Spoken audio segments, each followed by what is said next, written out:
It is the last kickoff window of the 2025 USL Championship regular season. It's the Oakland Roots welcoming Lexington SC, presented by UCSF Health and UCSF Benioff Children's Hospitals, proud partners of the Oakland Roots. Happy to have you with us this evening. Alongside MLS veteran Ricky Lopez-Espin, I'm Joe Malfa. A look at the standings and what this game means. Oakland eliminated, just looking to play spoiler for Lexington, who entered today below the playoff line. Ricky, it's their own doing. They've had a really rough patch recently, a team that probably should be above the playoff line, but instead tonight they are battling for their lives. Just looking at the performances for Terry Boss, he's actually very pleased with what they've been able to do on the ball, off the ball. They're really good at dictating tempo, creating opportunities, but it's been naive defending and silly mistakes that have really hindered the success for Lexington, especially last time out, up 2-0 against Sacramento Republic, unable to close that game out. So a big opportunity here to take care of business. You're looking for consistency from minute 1 to minute 90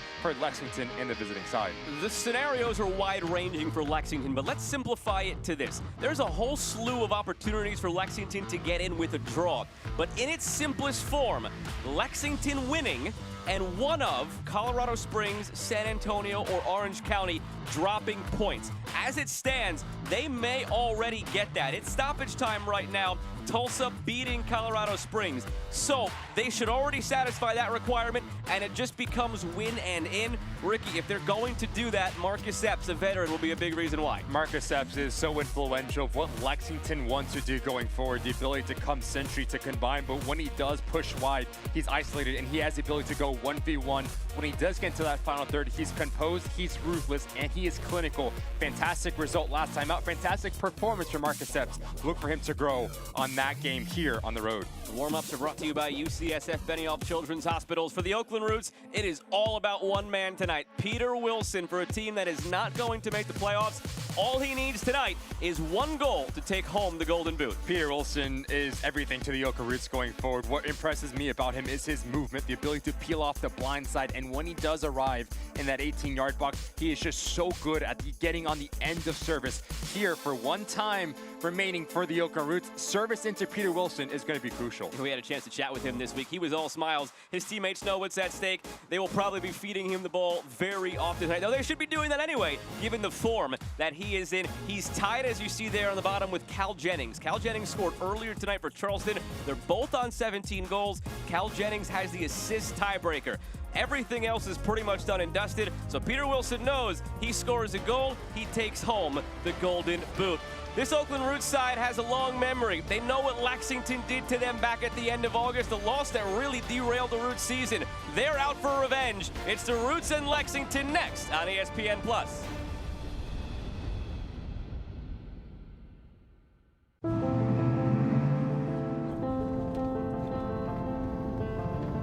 Sana, sana. Sana, sana, colita de rana. Sana, sana, colita de rana. Si no sana soy, sanará mañana. Learn about low to no-cost health insurance with Anthem Blue Cross, so you and your family can sana sana. You've earned this, so hold it up high. You might not be related, but you're still family. You don't just give an extra hand. You give your whole heart and a whole lot of muscle. Because it feels good to raise up the community that raised you. You are a fighter, and this is your reward. Medalla, the mark of a fighter.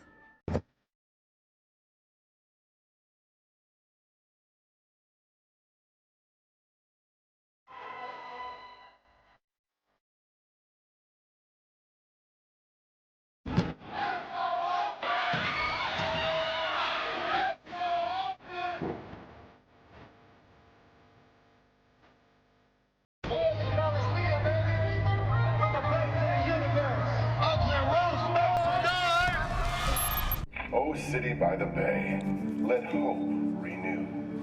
Love shall fill the streets of more than a few. From every direction, let us converge. A symphony of love leading a glorious surge. O city by the bay, let hope renew. Brilliant minds set us apart. A new course we shall chart. Oh, San Francisco, be mighty, be proud. In love-filled hearts, may hope. Tonight's match is presented in part by Anthem Blue Cross. And we get right into the starting 11s here this evening, brought to you by Anthem Blue Cross. It's all about Peter Wilson up top tonight for Benny Feilhaber. Service into Peter Wilson is going to be the top priority for the Oakland Youth, because in doing that, now you pin back this Lexington back line. Gibson and BRL Hunger need to do a good job at dictating tempo and taking the game away from Lexington, because Lexington's center of the park is their engine. Blaine Ferry, Nick Firmino, the ability to understand when to push and be aggressive, but also when to drop back and be that mid to low block. Marcus Epps and Latif Blessing, expect them to make those runs and be vertical to supply Ajago and Corey Burke, two physical number 9s. We have 33 weeks fully in the books. We have some games tonight ongoing or already in the books. 10 p.m. Eastern, 7 p.m. Pacific. Here we are, the last kickoff window of the USL Championship regular season. It's win and in for Lexington. The Roots looking to play spoiler, and away we go at the Coliseum. Happy to have you with us on ESPN Plus, alongside MLS veteran Ricky Lopez-Espin. I'm Joe Malfa, and yes, I did say win and in for Lexington a moment ago. While we took you to the open of the broadcast, we said what the scenario was: either Orange County or Colorado Springs or San Antonio dropping points plus a Lexington win gets Lexington in. While we were in that open, FC Tulsa 3, Colorado Springs 0, officially went final. So one of the boxes for Lexington already checked. Now it's as simple as winning in. Big opportunity here for Terry Boss and this Lexington side. Especially had the ability to speak with him earlier this week and felt extremely hard done by with dropping a couple of points against Sacramento Republic. So if Lexington does have the ability to open up the goal scoring here, expect them to be very stingy defensively. Long throw launched into the 18. Can they start getting Latif Blessing more involved? Recently jumped into the lineup, played 4 games for Lexington. Long-time MLS attacking piece. 217 appearances, 22 goals, 26 assists in MLS. Here's Marcus Epps centering.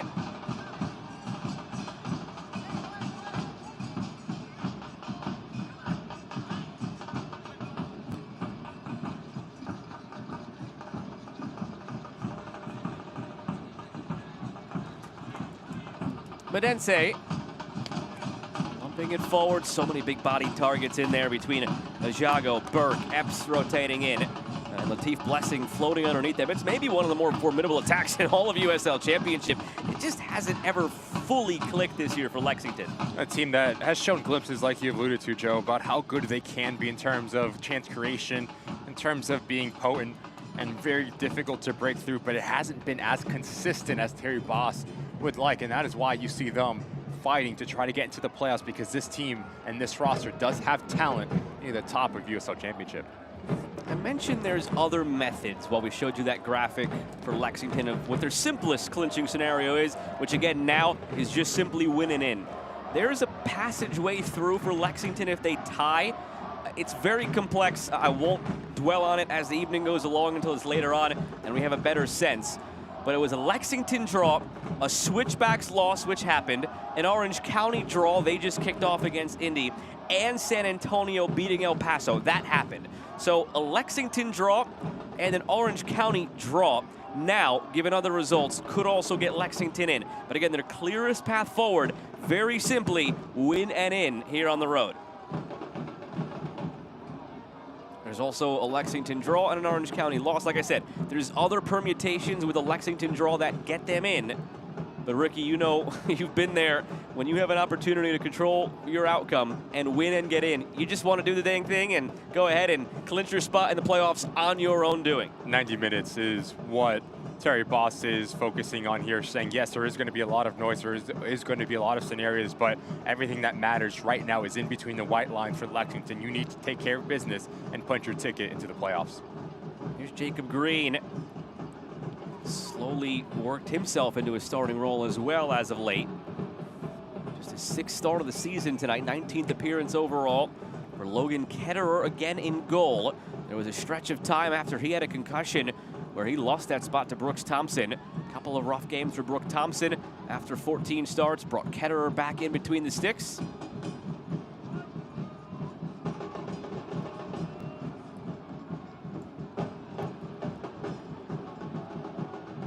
Terry Boss looking on. He's been intense all season.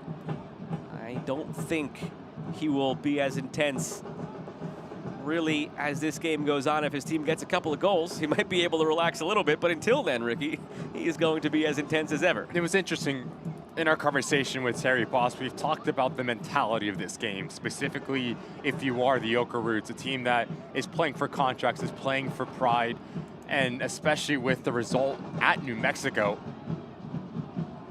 Here's Burke. Corey Burke ricochets outside the area. We're a team that just played extremely free, played extremely open, scored 3 goals, but also conceded 3 goals. And I asked him, how do you deal with a team that has kind of that mentality, that nothing to play for, nothing to lose? And he said, look, we have to dictate the tempo. We have to play the game on our terms. But more importantly, if we score that first goal, a team that has nothing to play for, they can drop their head and they can let this thing get out of hand. So scoring that first goal is going to be really important for Lexington.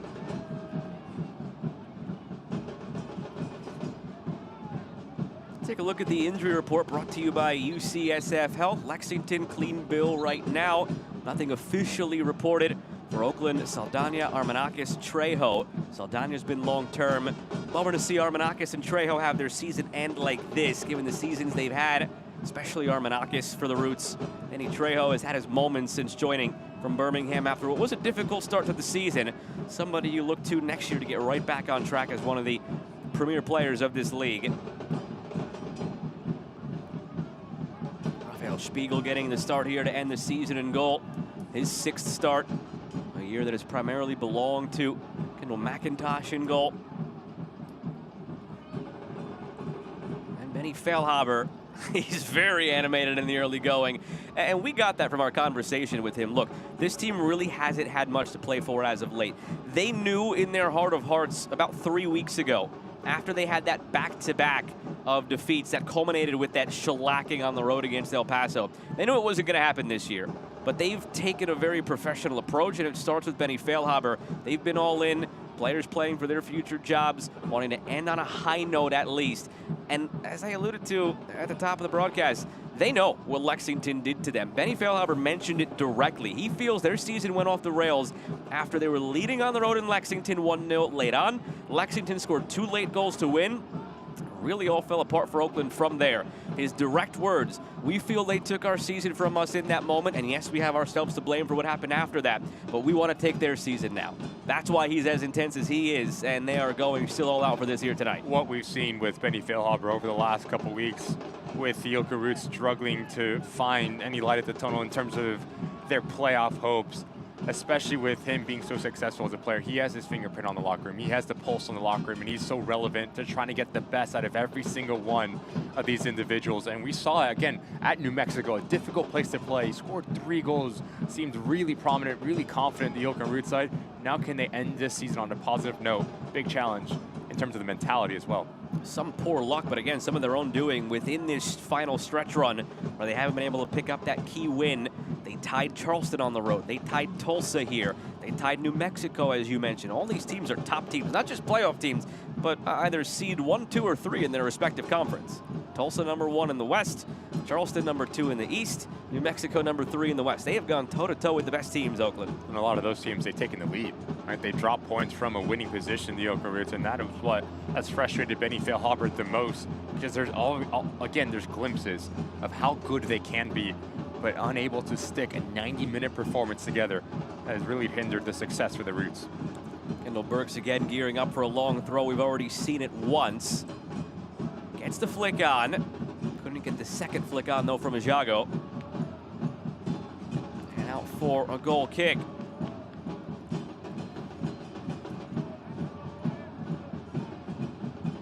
'20 season ticket deposits are now on sale for you Roots fans, starting at just $51 a piece. It is hard to believe that we are already looking ahead to those 2026 ticket sales, but here we are.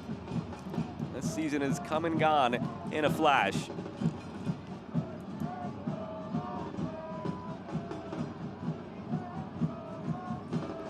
Flag stays down. Work through here for Burke. It's saved by Spiegel right at him, to be fair. With how aggressive Lexington is starting this game and keeping Ajago and Corey Burke extremely high. Those two outlets are always going to be prevalent, so the positioning between Gagi and Hackshaw and understanding when you're in possession, you still need to stay touch tight with those players.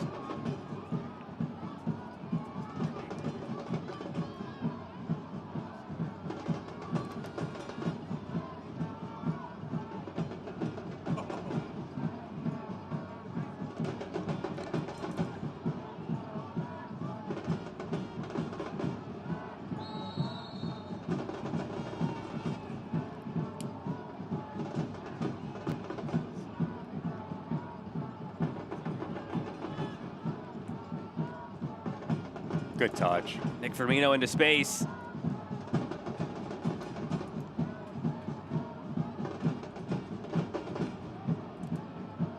First touch for Peter Wilson on Golden Boot watch tonight.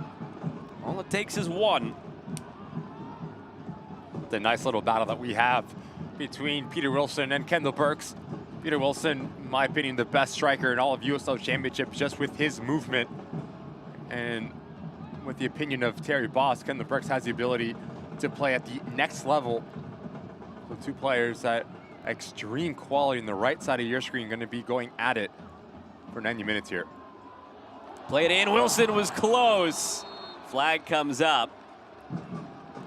Just so we're clear, by the way, I'm going to be saying if Peter Wilson scores the Golden Boot is his. That is not technically true.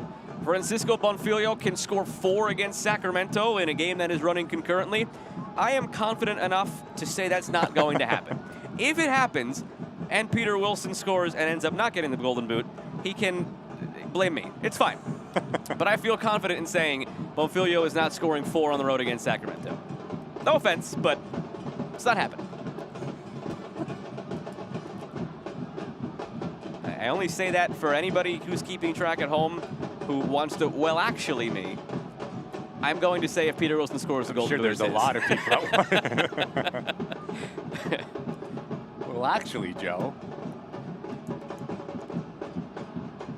I mean, I will tell you off air a bet and give you something significant. Yeah. At that point, you need if to. Bonfilio scores 4 goals.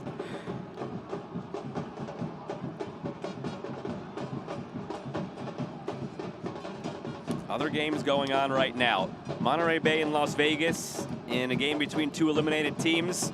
Won't keep you updated on that one as the night goes along, unless anything crazy happens that just piques our interest. But it's currently 1-0 Las Vegas.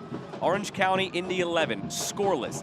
That could mean something to Lexington if they don't win this game, if they end up tying this game. Again, simply put for Lexington, winning in. Bonfilio is starting, by the way, for Miami against Sacramento. Long throw, again, from Kendall Burks, but again, nothing really comes of it.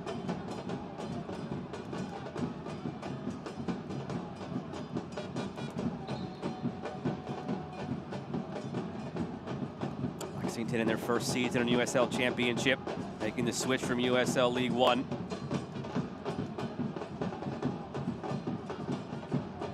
Volley off target.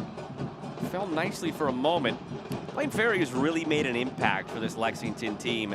You and I were on the call when he made his debut for Lexington after they picked him up back at the end of July, what was originally a 25-day contract. Very clearly worked out. He has started every game since then for Lexington. He was just doing nothing at the time. He was waiting for that next opportunity. He wasn't signed anywhere. He wasn't on trial anywhere. He has started every game since then now.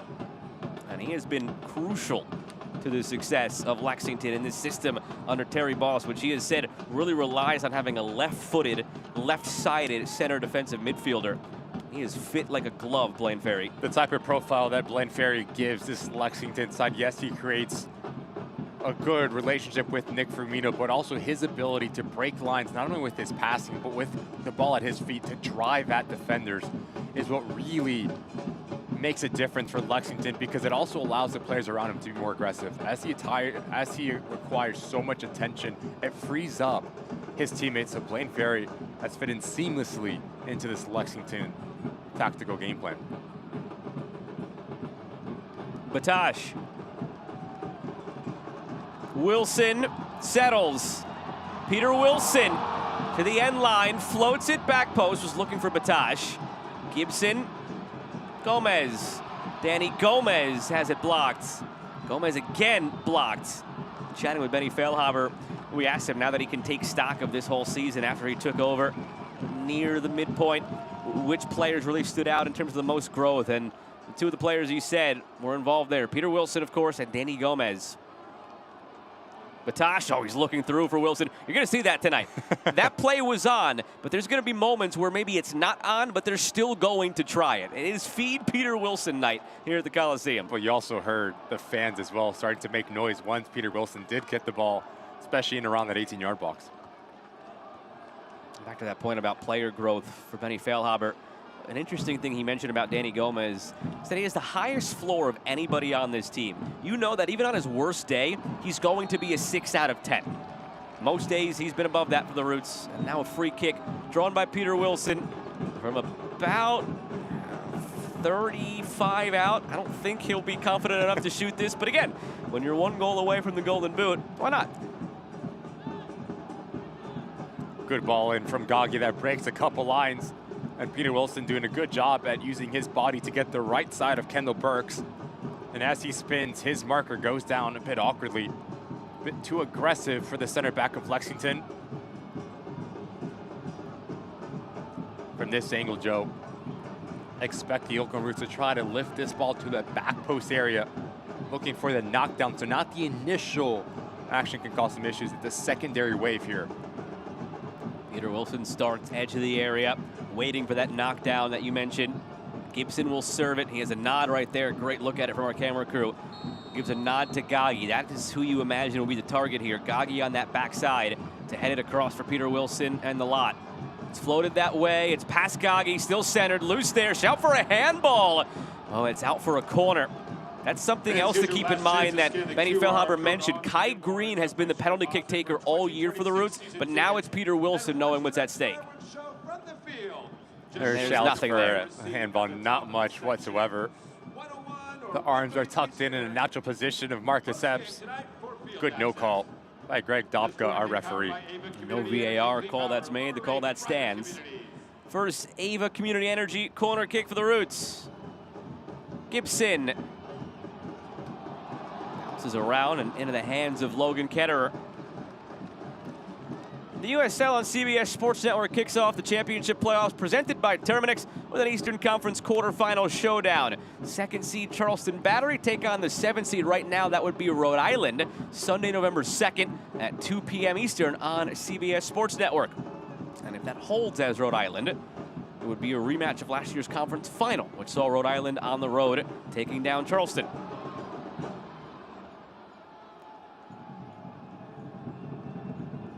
Similar situation, actually. Last year, Charleston were the 2 seed in the East, behind Louisville, the top seed. Only difference is Rhode Island was the 8 seed last year. This year, the 7 seed. Galloping back, Hackshaw wins it. Well done from Hackshaw. Just to drop down and use his body to get the right body position and just shrug off Jago.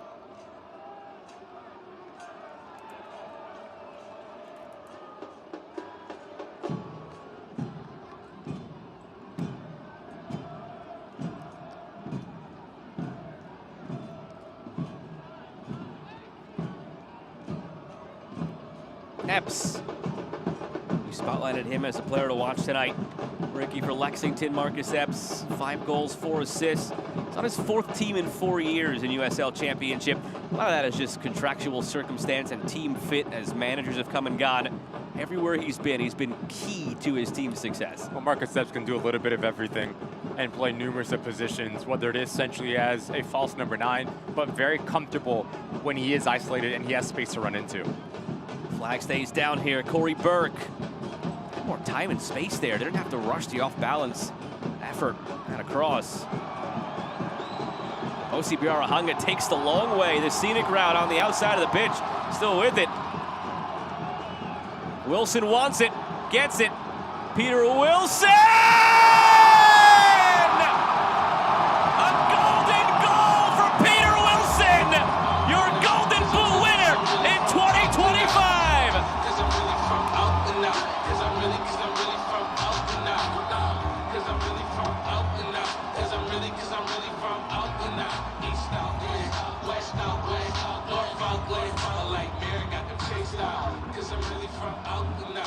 Phenomenal from Peter Wilson.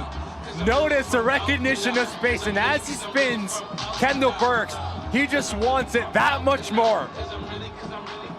Takes his second touch out of his body and trying to get anything to push it by Ketterer. Flawless in terms of the placement to kiss it off of this far post. And you are looking at the best goal scorer in USL Championship in 2025. Peter Wilson of the Oakland Roots. You can see what it means to him, to this crowd. It's a quirk, it's a weird quirk. It's not often you see the Golden Boot for a player that's on a team that's not making the playoffs. He has been an incredible bright spot for the Roots this year. Had certain games or bounces gone a different way, we'd be talking about a playoff team. He has done everything in his power to have gotten the Roots in the playoffs. It didn't work out that way, but from a personal standpoint, this has been an epic couple of months for Peter Wilson. Just phenomenal, the form that he's in, and to continue the form for Peter Wilson. We talked about the ability to score every single type of goal in the book, peeling off his individual marker, arriving to the 18-yard box, individual skill. But that goal is just about willingness. Takes his touch out of his body, knows he has one person to beat, and as you do get in the end of the ball, now it comes down to the composure and the ruthlessness as well to find that the bottom corner. What an emphatic goal that is for him to win the Golden Boot. 14 of his goals have come since July 19th. That July 12th game here against Phoenix was a turning point. He had an abysmal first half. He had 3 or 4 sitters that he missed. He was pulled off at halftime by Benny Feilhaber. Here the Roots go again. Back to that in a moment. He was pulled off at halftime. And that week in training, the message from Benny Feilhaber was, look, just try to hit target. Don't try to be too fine and score every time the ball comes your way. Just get it on target. Your talent and everything else will take care of itself. That was the first mindset shift for Peter Wilson. From that point on then, locked in to a completely different form. He scored in that game. He scored in each of the next 3 games. He did not score against Monterey Bay. Then he missed the Pittsburgh game at the beginning of September. That was the other turning point. I had a chance to chat with Peter Wilson ahead of this game to get his thoughts on the Golden Boot race, and he joked when we talked about what's changed for him. He said the people closest to him have been saying, well, you got married. You could point to that as what's really worked out for you, because he missed that Pittsburgh game to go back home to Sweden and get married. He said it in jest at first, but then he went on to say, maybe there is a little something to that, though, because this is his first year fully away from his family across the Atlantic Ocean. He said it's been really tough on him, just getting used to the time differences. Whenever he wants to talk to them, this or that, they're asleep, he's asleep, he's missed them. But going home at the beginning of September to get married was a chance to reconnect with them, to recharge, and he has just gone on a complete tear ever since. How many times you and I, Joe, hear the saying that I'm happy off the field, right? When players are happy, when players are comfortable, when they are in their safe environment, that's when they're at their best. And I think that is something that Peter Wilson caught or got back when he did go to Sweden to be with his family, to be with his now wife. And then he took that and just held on to that moment and understood that if you can play happy, if you can play with that weight off of your shoulders and just go out and enjoy your football, it will do so much of the talking. And he's been fantastic since that trip. Here's Epps. With that goal, by the way, Peter Wilson has scored in 8 straight games now. That ties a league record. Haji Berry, 2018, with Sporting Kansas City 2, scored in 8 straight games. So Peter Wilson ties the league record with 8 straight games now with a goal to end this season. Well, the bigger picture now is the peril for Lexington. Remember, it's win and in for Lexington. A tie could still be good enough pending other results. Now, there was a chain of events that So far, every box has been ticked except for Orange County also tying. So Lexington tie plus Orange County tie would get them in. Lexington tie plus Orange County loss would also get them in. Orange County and Indy are scoreless through 23 minutes. So as it stands, Lexington would be in because of the Orange County-Indy tie if Lexington gets a goal and reties this game. A loss, and they're out. No ifs, ands, or buts about it.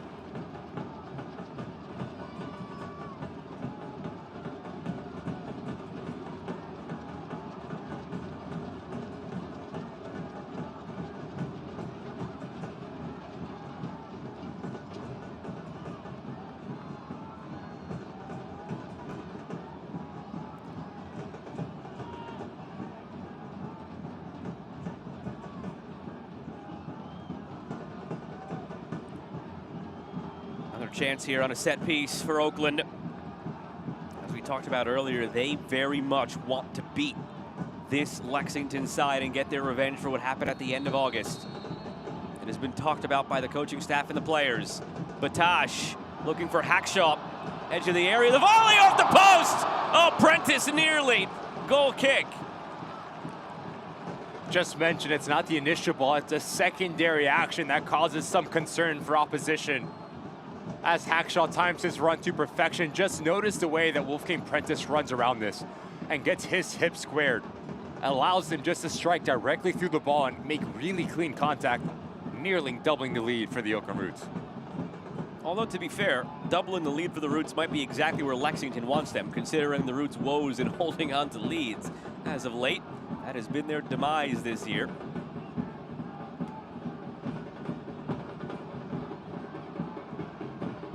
Mark you don't want to have leading this league in points dropped from a winning position. Free kick on the way again now for Oakland.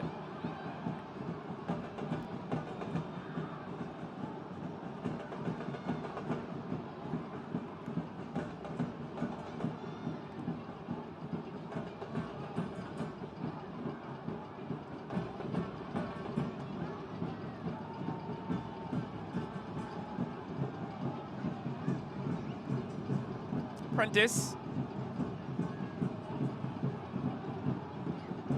Gomez.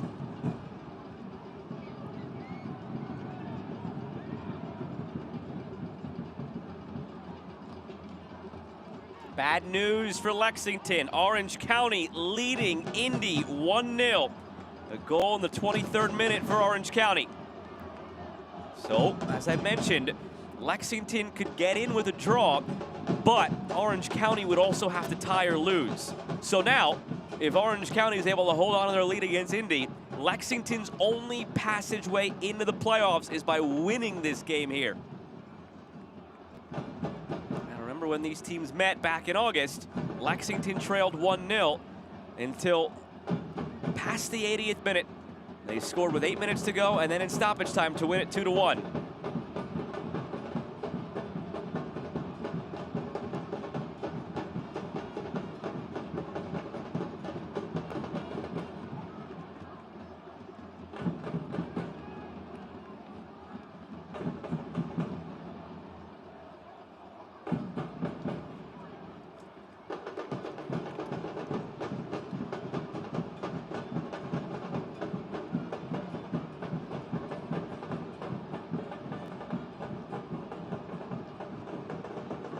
Really important 5 minutes here for Lexington just to settle into this game, especially with the amount of emotion in the Coliseum, not only on the field, but off the field. The thousands in attendance knew what this moment meant for that man, Peter Wilson, to get the Golden Boot. You have to take that away. You have to silence and take the sting out of this moment. The way that you do that is get on the ball, slow the game down, take the game away from the Oakland Roots, and that starts essentially with Blaine Ferry and Nick Firmino. All the way back for Spiegel. Back to the Peter Wilson situation for a moment. It's interesting, the double-edged sword of sort of what you root for versus what you get. I'm sure fans around the league, especially Roots fans, were looking today to see if Cal Jennings would score in the Batteries game today against Birmingham. And maybe if you're a Roots fan or if you were Peter Wilson or those close to him, I guess you're rooting earlier today for Cal Jennings not to score, so you go ahead and clinch the Golden Boot. At the same token, though, if Cal Jennings wouldn't have scored today, you wouldn't have had this opportunity here to have that moment, to have a Golden Boot winning goal, because it would have already been clinched before we kicked off tonight. So whatever anybody was rooting for earlier on, I think the soccer gods let it play out in a fun way in that regard, where Jennings got his goal, the onus shifted back to Peter Wilson to get his, and he wasted almost no time to do so.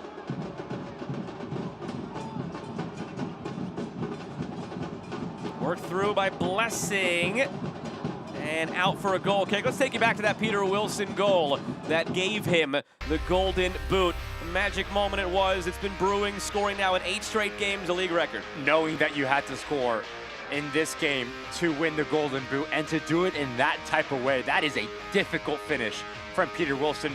Least preferred left foot as you're falling down to kiss it towards this far post. Create a little bit of separation. What a phenomenal moment and great goal it is for Peter Wilson. Jumped right up into the crowd, big old bear hug. What did I say earlier? I'm not, sorry Bonfilio, you're not scoring 4 goals on the road against Sacramento. So technically it's not clinched yet for Peter Wilson, but the Golden Boot's his.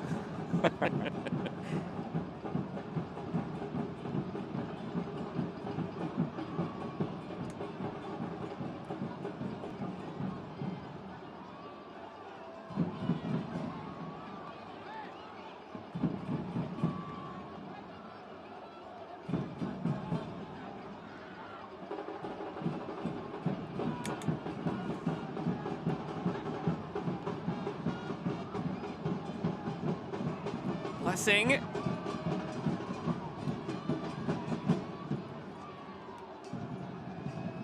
Epps. Cutting in, Epps swerves wide and out for a corner. Did take a deflection.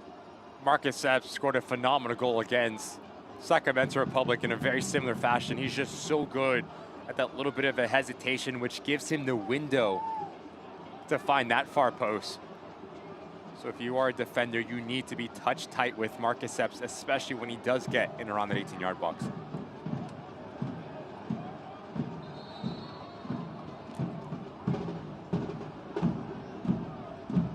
Chance here for Lexington to draw level again.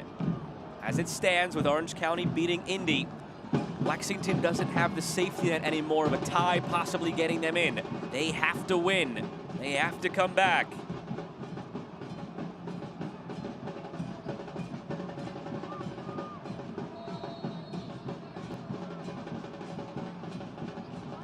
Swinger from Ferry. Batash heads it clear. Again, Ferry. Flips it in. Ball still loose and cleared. Look, we joke about Bonfilio. I don't mean to pile on him. 4 goals not happening. But it's really remarkable and more a testament back to what Peter Wilson's done over the last couple of months. Take you back to the 1st of September. Going into the month, Bonfilio had 13 goals. He was among the Golden Boot leaders at the time. He had a great first half of the season. Peter Wilson had 7. Now sitting here 2 months later, Peter Wilson has scored 11 goals in that time frame. Bonfilio has just scored 1. And that is why Peter Wilson is on his way to that piece of hardware.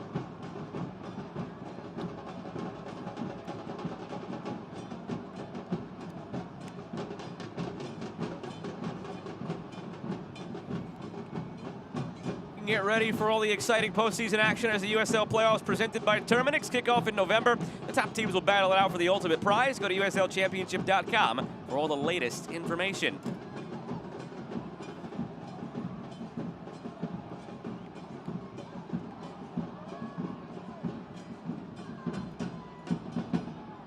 Flicked on by Corey Burke, nothing doing. Goal kick.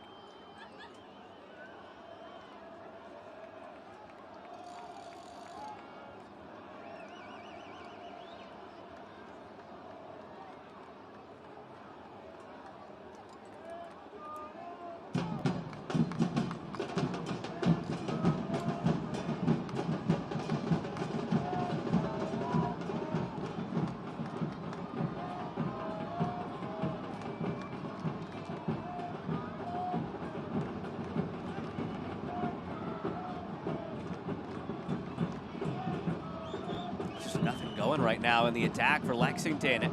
4 shots, 1 on target. Nothing's been very dangerous. That's really been the story of their season. Yeah. Sorry to cut you off, Ricky. That's been the story of their season. All the pieces are there. Just head scratching as to why it doesn't all click at times. With this specific lineup for Terry Boss going with Forster Jago and Corey Burke, you have to take someone off, and you take a pocket presence out of the fold in terms of the tactical way that they like to play in between lines, because you have 2 strikers, 2 hold-up number 9s that want to occupy the 2 center backs.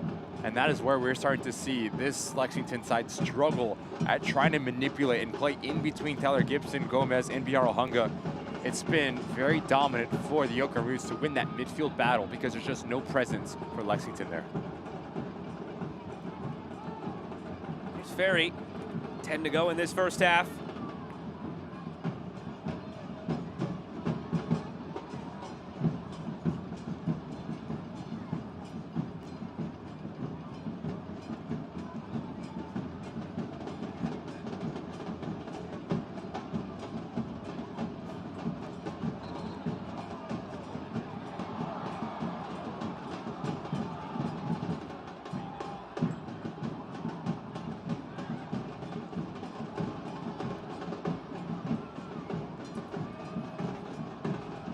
Gomez. Here's Prentice.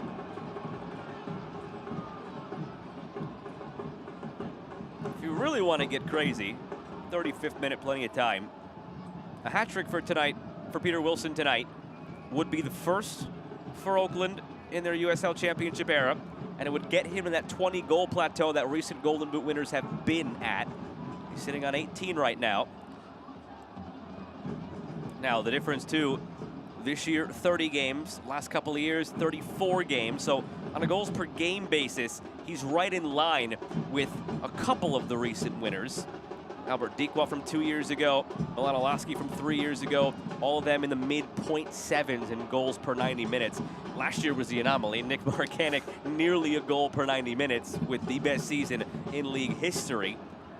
So it's interesting when you take a look at the record books now that we got to start looking at a per game basis because of the switch from 34 games to 30. Even for Louisville, look at what they've done this season. They didn't really have a chance to set any win total records or point total records, but with their win tonight over Hartford, they set the record for the best regular season in league history on a points per game basis. So Peter Wilson right there in line in terms of the averages, even though you maybe won't see him get to that 20-goal plateau unless he has a hat trick tonight. And again, now that the Golden Boot's out of the way, the big thing at hand here, Lexington win and in. Trailing 1-0, nearing halftime, gearing up for another long throw. Can they get the flick on? Again, fail to do so. Kept alive though. Driven ball in, flicked away by Hackshaw. Ferry settles, rolls it all the way back for Green. Nice pocket of space here for Epps. Epps chipping it, looking for Burke. And that is what has lacked for Lexington, that area of the field. You pull out that middle 3 of Gibson, Biarahunga, and Danny Gomez, and now you get the ball in the half turn, and you allow your players to be more expansive and more aggressive. The good ball in from Latif Blessing, and put attacks on a really confusing situation.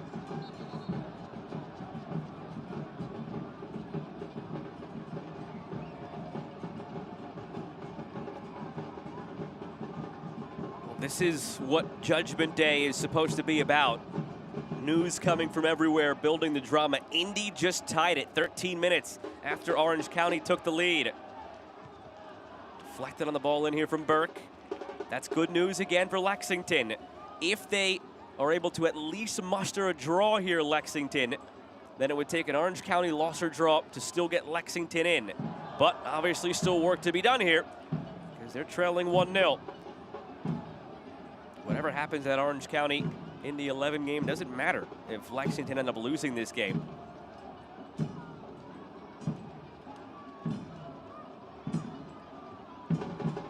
Floated in, glanced on by Jago, pleading for a corner, and he wins the argument. Set piece coming for the visitors.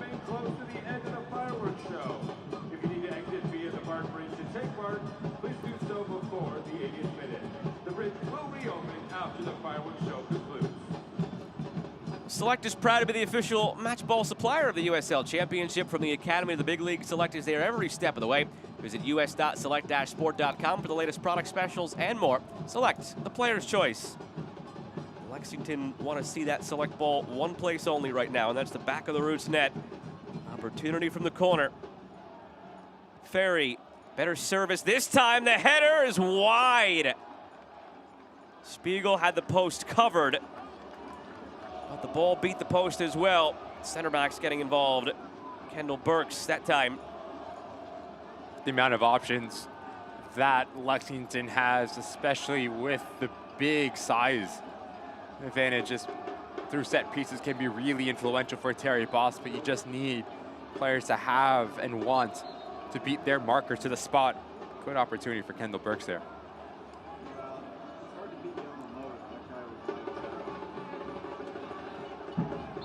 Let's show you what's been going on between Orange County and Indy, as the drama has, of course, been building there. Orange County scored the opening goal 23 minutes in. 13 minutes later, the equalizer for Indy. And this is the moment where, of all people, the center back, Vuk Latinovic, was able to get that opening goal and give Orange County that lead. You saw the fire and the celebration from Danny Stone, from his teammates. But then, again, 13 minutes later, the equalizer for Indy, who, on the other side in the Eastern Conference, need this game for their own potential playoff hopes. A fantastic ball in from Maiden Quinn. Romario Williams gets on the end of it, and it's a flawless header to find the back of the net there at Championship Stadium. 1-1 in Southern California. Detroit City earlier tonight was unable to pick up their 3 points against the Tampa Bay Rowdies. That finished 1-1. So because of that, Detroit City finished on 37. Indy coming into tonight at 35.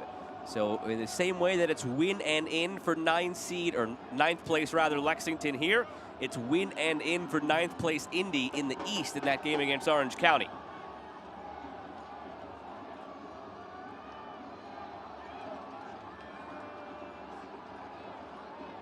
The only difference, I guess, between this game and that game is Orange County also has something to play for. Oakland does not. All Oakland has to play for is the sweet, sweet revenge on Lexington. And again, they addressed as a group coming into this week. They did not forget what happened at the end of August.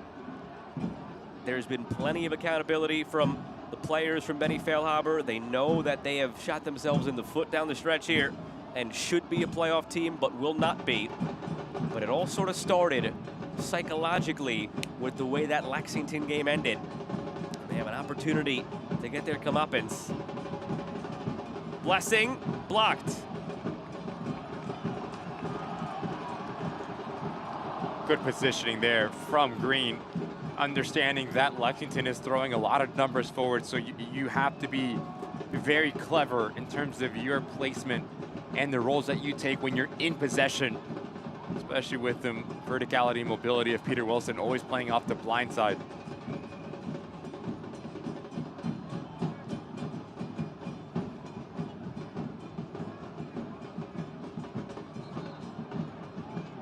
Foul goes against Lexington.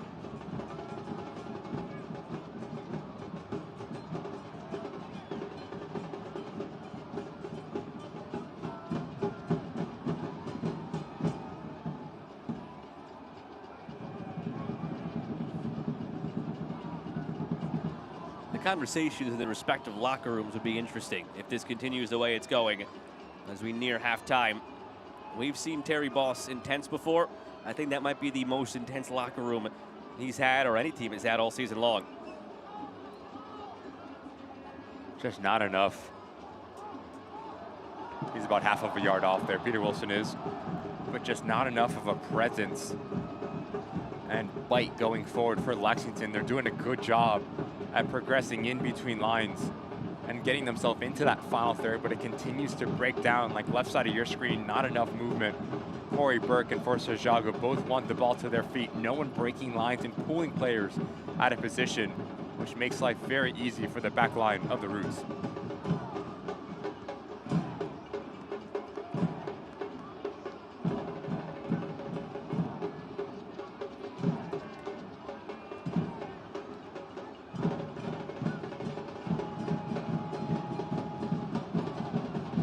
Epps looking. That was a good service. And he had a man rising above the rest in Forster Ajago, but unable to steer it on frame. Good opportunity for Marcus Epps, who's been the most lively of Lexington going forward. Just stands this ball to the back post, asking Ajago to get on the end of it. Mistimes his jump, and Kai Green doing just enough to throw off the striker of Lexington.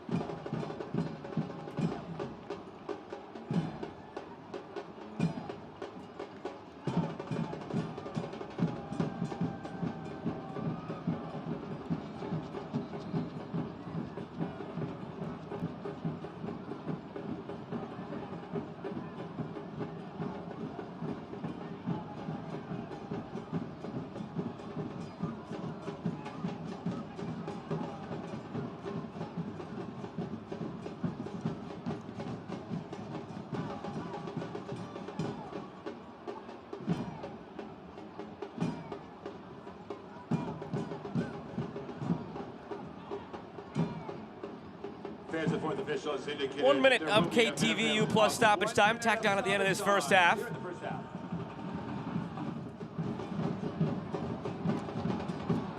Set off of last. Lexington, goal kick coming.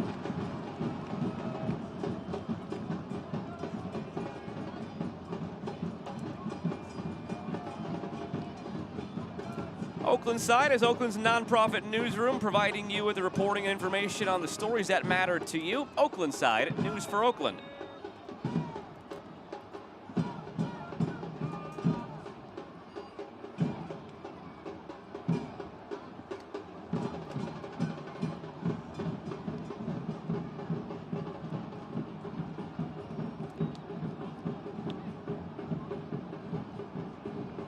Into the watch from Greg Dopka. Minute come and gone. A first half come and gone. And a first half, Ricky, that, to be honest, didn't have much. It had Peter Wilson winning the Golden Boot, but outside of that, very quiet, especially at a night where Lexington has to win to get in. Haven't seen much from them. This game has been played in that middle third, unable to get out of the first gear, and the difference is the 2025 Golden Boot winner, Peter Wilson. He's been the ability to create that little bit of separation, but for Terry Boss, you need to make changes. You need more of an attacking presence in that second 45 minutes. Peter Wilson earned his Golden Boot. These kids got their candy before the game in the on-field trick-or-treat.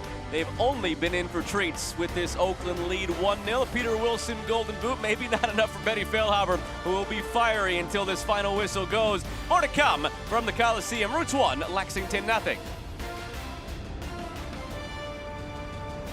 Eating a balanced diet and being physically active are two of the most important things that you can do to be healthy at any age. Fruits, vegetables, and lean proteins can help control your weight and prevent heart disease, diabetes, and cancer. Regular exercise can help boost your mood, digestion, and sleep. That's why Anthem Blue Cross and Oakland Roots encourage you to eat right and get active. For additional healthy tips, visit oaklandrootssc.com/anthem. You've earned this, so hold it up high. You put on the biggest event of the year every single weekend, surviving the strongest storms, meeting chaos with composure. You roll up your sleeves to roll out the red carpet, because the end of the night for you is the beginning of the rest of their lives. You are a fighter, and this is your reward. Modelo, the mark of a fighter. O city by the bay, let hope renew. Love shall fill the streets of more than a few. From every direction, let us converge. A symphony of love leading a glorious surge. O city by the bay, let hope renew. Brilliant minds set us apart. A new course we shall chart. O San Francisco, be mighty, be proud. In love-filled hearts, may hope ring loud. Halftime between Oakland and Lexington. Roots already eliminated, but wanting to play spoiler and get some revenge for their loss in August to Lexington, who need to win to get in. Roots doing their thing right now in that bid to be the spoiler. This is why this result matters, and Lexington, for the time being, need to at least get to a tie. Again, it's easiest to win and get in. If Orange County tie or lose, Lexington can afford a tie. So that's maybe the only bit of good news right now for Lexington as we show you the highlights from that Orange County Indy game that's running concurrently. This game is tied. Orange County scored first, but all tied up at 1. Good ball to the back post from Hagar. Latinovich, the center back, gets on the end of it and diving in a powerful header. You see what it means for Danny Stone and company. But going back the other way, one thing that you know about this Indy 11 side, they have talent and they have quality service. Here from Aiden Quinn, lifts his ball to the back post. Mari Williams, big physical, great header down into the ground to find the back of the net in Orange County. We're gonna look at the updated live standings right now. Orange County would slide up to 7th. Colorado Springs, the reigning champions, would be in 8th. Lexington outside looking in. Again, if Lexington tie this game and move to 37 points of their own, the 3-way tiebreaker favors Lexington, and they would get in over one of Orange County or Colorado Springs. So they just need to tie if Orange County ties, or if Orange County loses, Lexington needs to at least just tie. But right now, not holding up their end of the bargain, trailing 1-0 at the Coliseum. More to come between the Roots and Lexington. We already saw Golden Boot won by Peter Wilson in the first half. Let's see what the second half has in store next.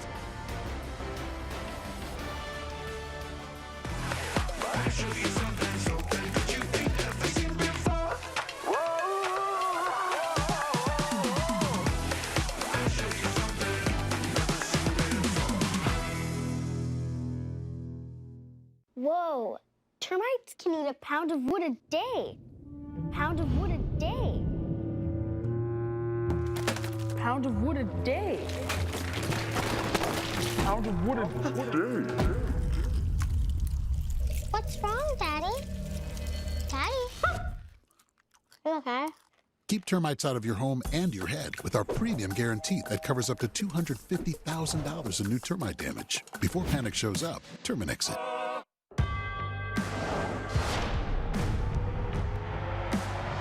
Prinks tires in the USL help soccer journeys everywhere to drive harder.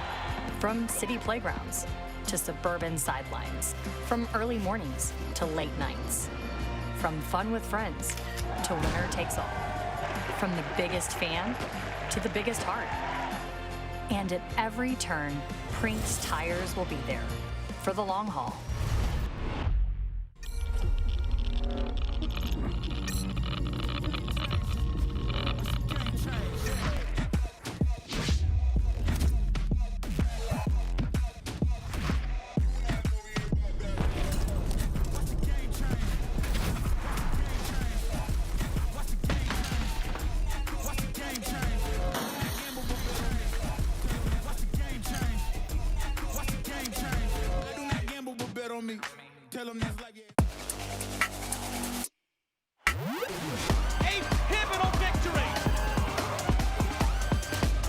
Booking a spot in the playoffs for the first time.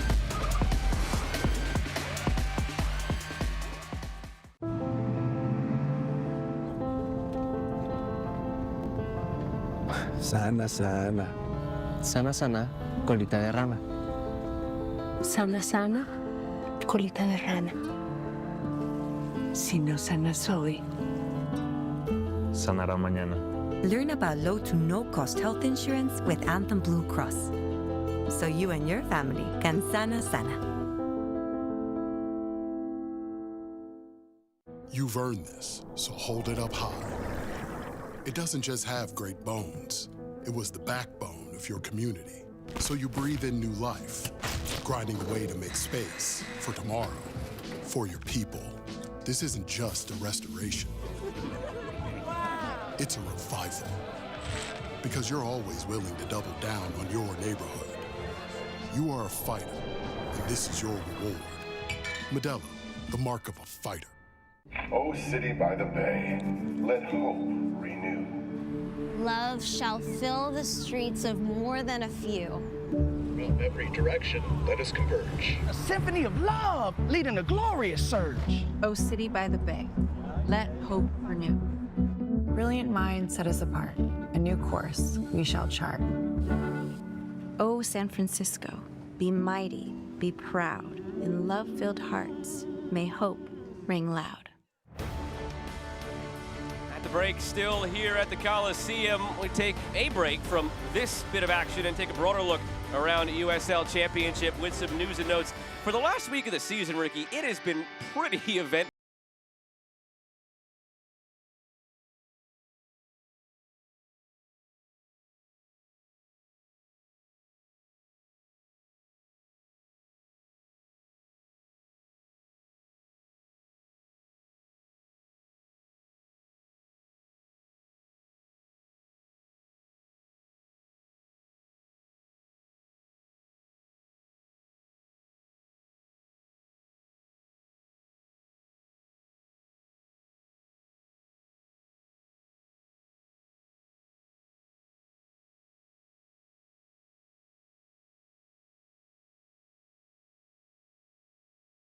USL Championships, just so many news.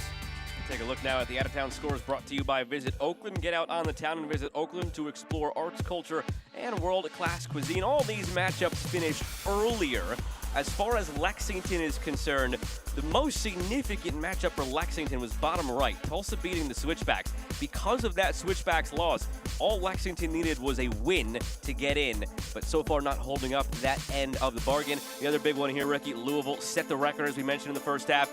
Best regular season in league history on a points per game basis. Is anyone going to stop them? Louisville and Danny Cruz, just a phenomenal 2025 on the ball, off the ball, just continue to get better and better, and they are going to be extremely scary in the postseason. Yeah, I don't think anybody's stopping them, but we also thought that last year, 100%. And then Rhode Island beat them in the first round. I will say, though, I think this year's team is different, and they have the pain of last year to look back on.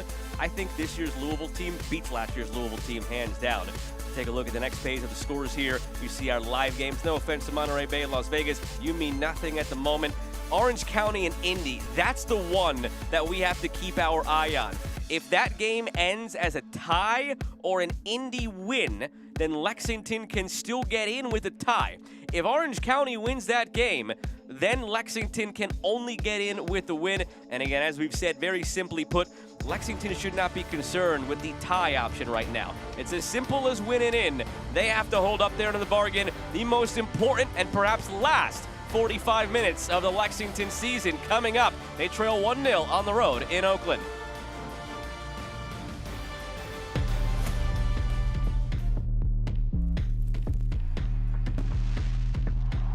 A dazzling goal for 20,000 to witness a jubilation.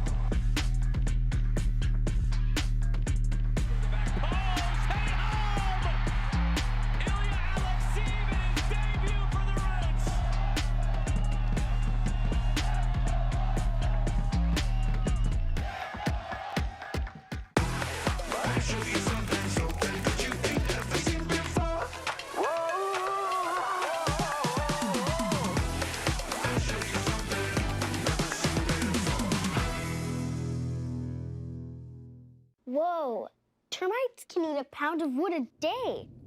Pound of wood a day. Pound of wood a day. Pound of wood a day. What's wrong, Daddy? Daddy? You okay? Keep termites out of your home and your head with our premium guarantee that covers up to $250,000 in new termite damage. Before panic shows up, Terminix it.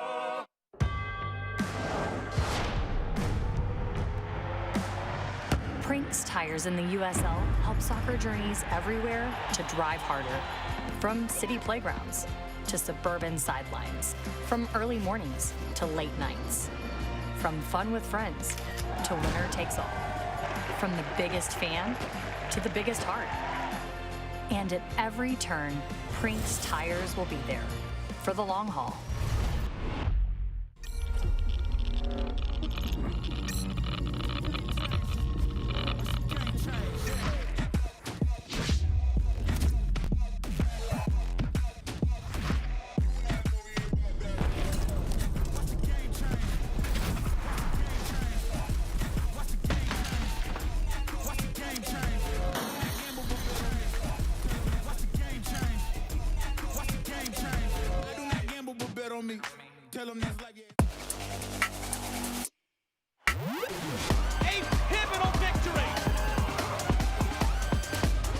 booking a spot in the playoffs for the first time. It turns out Oakland sports fans won't have to wait long to catch another game at the Oakland Coliseum.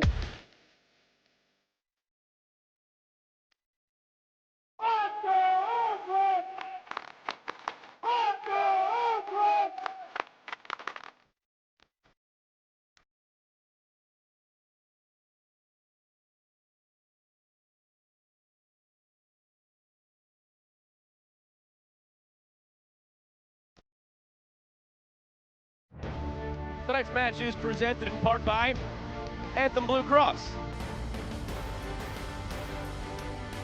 Look back at the highlights from this first 45. To be honest, Ricky, it's mainly highlight, and that is Peter Wilson winning the Golden Boot with his goal. That's the only highlight that we need. Really well done here from the Oakland Roots to continue to keep this play alive. Peter Wilson at the thick of it, and the player that he spoke about, Benny Feilhaber, extremely high ceiling and high hopes for in terms of his potential. Danny Gomez gets on the end of it, and this is another opportunity for Tyler Gibson. This ball pops out. Easy save for Ketterer in the end as Kai Green tries to get on the end of it. A lot of traffic in front of the goalkeeper of Lexington, and this is the moment that everyone has been waiting for in the Coliseum, Wolfgang Prentice, and that turn is just so quick. It's so difficult to defend because he creates a little bit of separation, and he's just so fast to get on the end of it. And as he's falling to placement to perfection, what a phenomenal goal from Peter Wilson. And there's just no better way to have that done. The stars aligning in that moment where your competition for the Golden Boot has already played. You know what's at stake. You need a goal, you win it, you selly like that with the crowd, jump up, your teammates, the big smile. Does not get better than that. Almost got better than that for the Roots, almost scoring again 2 minutes later, but it hits the post and stays out. Change here out of the break that maybe indicates a shift stylistically for Lexington. It will replace Nick Firmino with Michael Hirokin. And as your only change at the break. And there's Terry Boss in the mix with his group, giving some final words. You know what it means to them? It means everything to them. They need to win this game, in all likelihood, to get in. And here they are trailing 1-0 on the road in the season finale.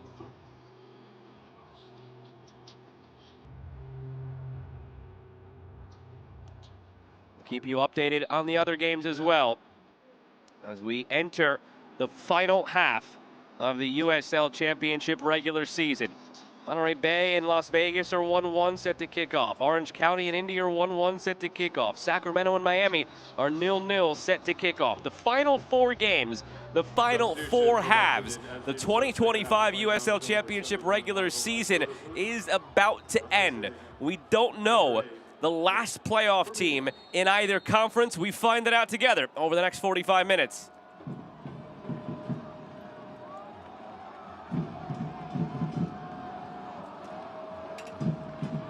Happy to have you with us this evening on ESPN Plus alongside Ricky Lopez-Espin. I'm Joe Malfa. Roots have been no stranger to decision day drama in recent years, but for the Roots, they've always, until this year, had a chance to get in on that last day. Now they're on the opposite side. Now they're looking to spoil it for Lexington. And there is a pride, as we've talked about, taken in being able to do that.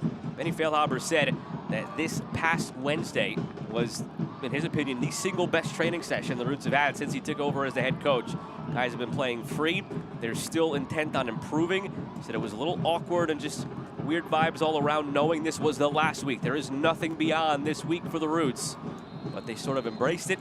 They'll miss the camaraderie. They'll miss this group. It's a group that will never be together again no matter what. There's a 0% chance you're returning 100% of the roster. You don't even necessarily know if the coaching staff is back. That's certainly still up in the air. Will Benny Feilhaber retain the job on a full-time basis? Will the Roots look outside? We'll find out. Everything really goes pretty quickly in the coming weeks, especially with a lot of contracts being agreed to and signed once we get into late November and December. It all happens very quickly. So this is it. After tonight, players, coaches will go their separate ways. Benny Feilhaber has been away from his family who are still over in Kansas City. Peter Wilson, as we talked about in the first half, is going to be jumping an ocean to Sweden to finally be with his wife and family. his new bride, again married just a couple of months ago. Haven't had a honeymoon yet. They're taking a quick stop in Greece, and then we'll see what goes from there. That's all that these players have to look forward to, and they want to end on a high note. Can they do it? Can they end Lexington's season? Gomez.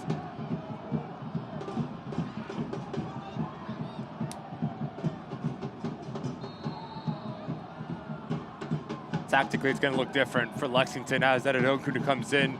He's going to push that left-hand side, allowing Marcus Epps to come to the right-hand side. Expect Epps to come century and allow Vidense to push higher.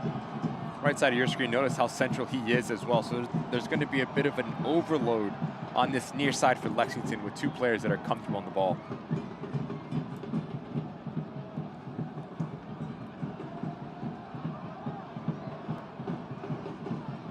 Prentice looking wide for Biarahanga. Under the radar, Biarahanga's had a really nice year for the Roots and what he's been able to do coming in. The 23-year-old from Uganda has been in and out this year because of his national team duties for Uganda as they look to qualify for the World Cup. And those stretches away have come at bad times. Remember, he missed the first couple of weeks after Benny Feilhaber took over. So as a new coach is laying a new foundation, he was playing catch-up. And it wasn't until maybe a month or two into Benny Feilhaber's tenure that he finally caught up, only to have to go away again for World Cup qualifying. Great reason. It's a testament to the young player that he is. So he's been touch and go, but he's been a nice diamond in the rough for the Roots this year. Just a modern-day midfielder. Covers every single blade of grass. Very difficult in his 1v1 duels. Likes to clog passing lanes, but also when he is on the ball, just keeps the game moving. A very simple in possession type of player, and every single team needs one of those on the roster. Biarahanga's been that for the Roots. Monterey Bay and Vegas have kicked off their second half. Orange County and Indy 11 have not. Neither have Sacramento and Miami. Again, the only game that really matters for our purposes of the other three going on right now is that Orange County Indy game. We'll let you know when they officially kick off the second half. Flag will stay down here. It's Biarahanga with Wilson running alongside. Here's Wilson! A rare miss for Peter Wilson.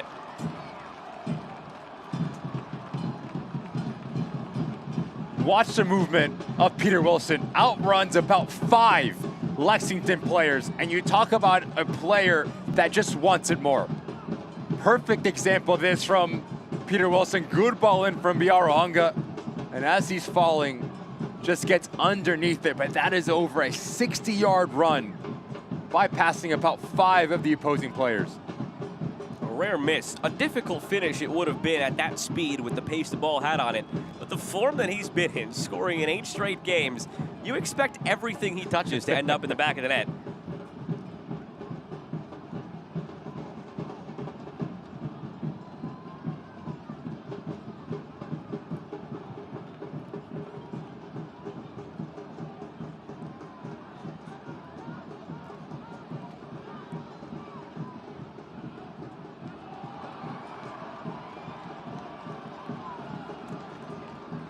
You can enter the Prinks Tires Family Game Day Kit Sweepstakes for a chance to win a prize pack worth up to $4,000. Scan the QR code on screen to enter today. I mean, who's turning down a $4,000 prize pack? I'm not. I'm not. Although I don't technically think we can win it, so I guess technically we're turning it down. But nobody else should.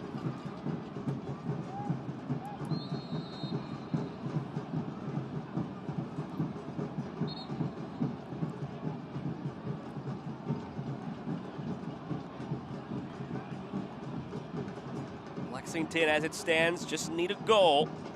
A tie here, plus an Orange County tie elsewhere, gets Lexington in. That changes if Orange County takes a lead. If Orange County wins, then Lexington too must win. And Orange County, again, is facing a stiff test. Indy, in that game, also are faced with a win-and-in scenario. So they are not getting some team who has its mind on an off-season starting after tonight. Indy wants to prolong its season, and only a win can do that. Very, very rare, poor service. Could not get it over a one-man wall.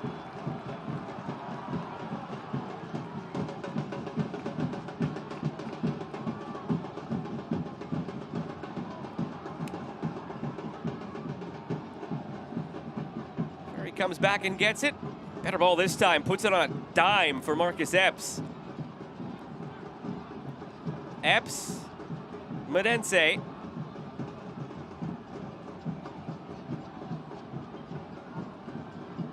Still Medense. After about 6-7 moves to try to get past Wolfgang Prentice.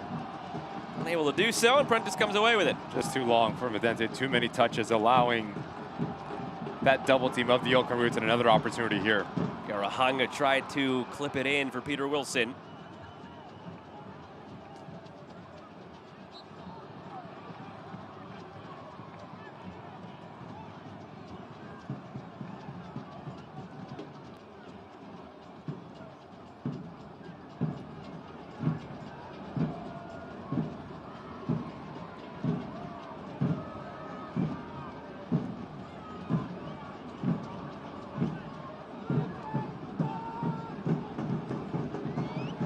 Spiegel has basically been a spectator tonight. Just not enough quality through the first 55 minutes here for Lexington. Saw it in the first half, done a good job at getting into that final third, but the efficiency not clean enough for Terry Boss and company.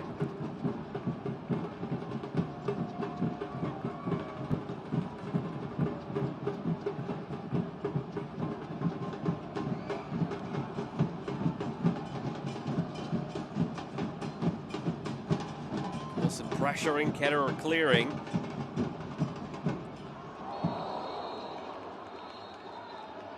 Blessing brought down. Free kick for Lexington. I'm curious, Ricky, how long Terry Boss might go before making more changes. He did bring on Michael Adedakuna, as we referenced, at halftime. But this is it. This is their season. You can't really treat this game like some mid-August game. All right, let's see how the first 15 minutes go. Let's pull the trigger on some more subs around the 60, 65-minute mark. If in the next 60 seconds, after the first 10 minutes of the second half, he feels nothing has changed, he has to be aggressive. I think you're looking at either Corey Burke or Forster Jago coming off the field, because through majority of this season, we've seen Lexington play with one striker. You have a number 10, you have two wingers.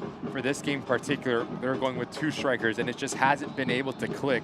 So you're looking at a player like Rodriguez who can come in and give you that verticality from his midfielder role just to try to manipulate the two center backs of the Oakland Roots, because Gagi and Hackshaw, it's not an easy job, but they've done a good job at staying like for like with two physical center backs, but also have found the balance to provide coverage off one another. There's Benny Feilhaber.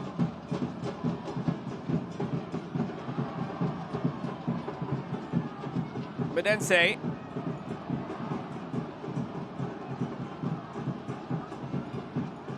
Two players that really jump out for Lexington. Come back to that in a moment. Okun into the area, squares it back. It's wide. If that was left for Burke, might be having a different conversation. Blessing flashed in front. Burke was lining that up. Well done from Okun. 1v1 ability to go with his right foot, but also to enter the byline. And as this back line for the Roots are retreating, the spaces from the cutback. But if you are Corey Burke, you need to call off Latif Blessing. You are the striker. Run onto it and just get your hips around it and just rope this thing. That is when communication needs to be more prevalent. I'm about to say the two players that jump out for Lexington that maybe you do see, Rodilio Rodriguez gives you more of a wide presence if you're going away from this two-striker look. And Speedy Williams, he's not going to get you a goal, but what he does bring is the fire, the passion, and 4 USL Championship titles in his back pocket to rely on that type of experience and leadership on a night like this. Corey Burke, this is your striker. Notice how deep he is. That is frustration. When you're not getting on the ball, when you're not getting service, you start to search, you start to drop deep, and now you get yourself into trouble as well. I'll take that a step further. Look who he passed it to. He passed it to Forster Ajago, who was also not even the highest player on the field. Your two strikers in a two-striker look, they were your 4th and 5th highest players on the field. There were 3 guys ahead of them right there. Just not on the same page for Sergiago and Corey Burke. As Corey Burke tries to recover from his mistake, takes out Hackshaw.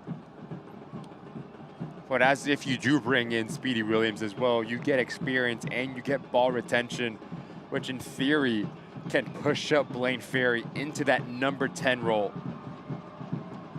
A lot of decisions need to be made, and made quickly, for Terry Boss and Lexington. This moment of healing was brought to you by Anthem Blue Cross Health Insurance, so you too can sana sana.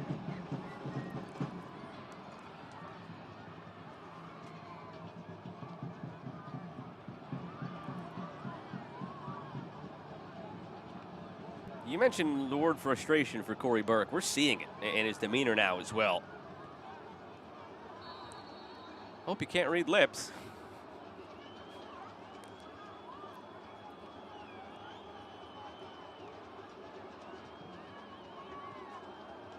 Batash switches, Wilson settles, Wilson over the bar. So that's twice now he's missed in this second half. You see the frustration, but again, to his credit, those are two incredibly difficult chances to have finished off, but just the form he's in, you expect, again, everything to go in. Great idea from Batash, even better movement for Peter Wilson. His first touch actually lets him down, brings him closer to green.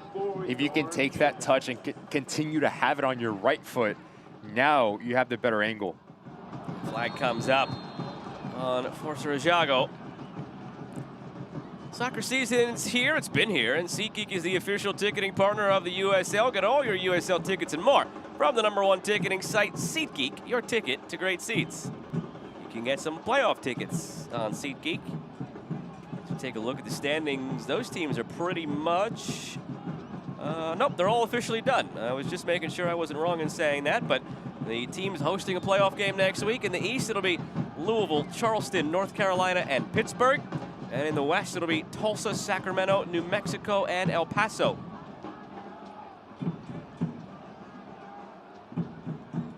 Do you know El Paso and Phoenix Rising will be a matchup in the first round in the Western Conference?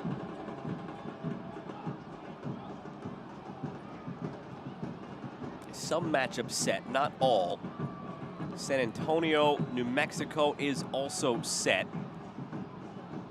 It's the 7, 8, and in this case, Lexington 9. Those three teams that we don't know yet. So Tulsa and Sacramento are still waiting for opponents. In the East, we can tell you more of the matchups. In the East, actually, I take that back. In the East, it's the same number of matchups. Same scenario where we don't know how 7 and 8 will order yet. We know 7 playoff teams in the East. We only know 6 playoff teams in the West. But that 7th playoff team in Rhode Island could also have its spot shifted. Detroit City and Indy also in the mix. But the matchups we do know, North Carolina will be hosting Loudoun. We just saw that tonight in Loudoun. Those two teams are playing back-to-back weeks. And it will be Pittsburgh hosting Hartford Athletic, arguably the hottest team outside of Louisville in USL Championship. A clash of two styles in that game. Good ball. Epps delivering. Lexington want to be a part of that conversation for next week. As of right now, they wouldn't be. But as we tick past the hour mark, they have a corner to try and change their fortunes. Good idea from Epps just to simply rope this ball into that near post, allowing one of his teammates to get on the end of it. Two center backs of Oakland have done a good job of Goggy and Hackshaw just covering ground. Short from Ferry. Medense, good angle. Had it blocked, the volley. Had a play. Moments like that cannot be taken lightly anymore for Lexington. There was a point in time where Lexington looked a shoe-in for a playoff spot.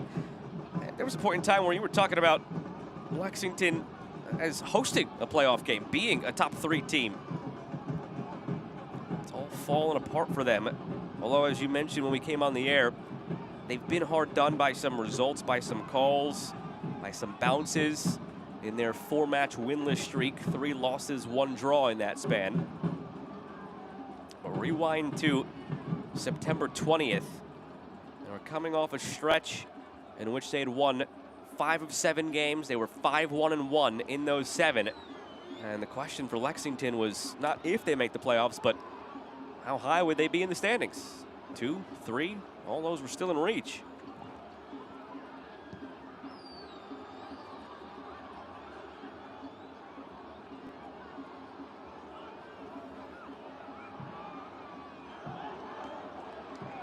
Those are some of the other things that Peter Wilson brings to the table We asked Benny Feilhaber about him this week, and he just pulled back the curtain even further. I mentioned earlier that they felt Wednesday was their best training session of the season. Benny Feilhaber pointed to a moment in that session that showed how truly special Peter Wilson was. They were playing an intra-squad scrimmage, and a ball was lost by the right back operating on Peter Wilson's team. He made a 60-yard sprint to go track that player down and make the defensive play. This is in training in the last week of the season, where you're going back home to Sweden in a week, and all you care about is winning the Golden Boot on the weekend, which he's now done, and he made a 60-yard defensive sprint in training. That's the kind of guy Peter Wilson is and why he's had the success he's had for the Roots this year. Great credit to Benny Feilhaber as well to create that culture. So continue to keep that competitive spirit within training, because it's so easy as a player just to turn off mentally and say, my job is done. I'm not going to be able to play in the postseason, so let me just go through the motions. Benny Feilhaber has been there. He's been there as a player. Just a coach that is just so passionate.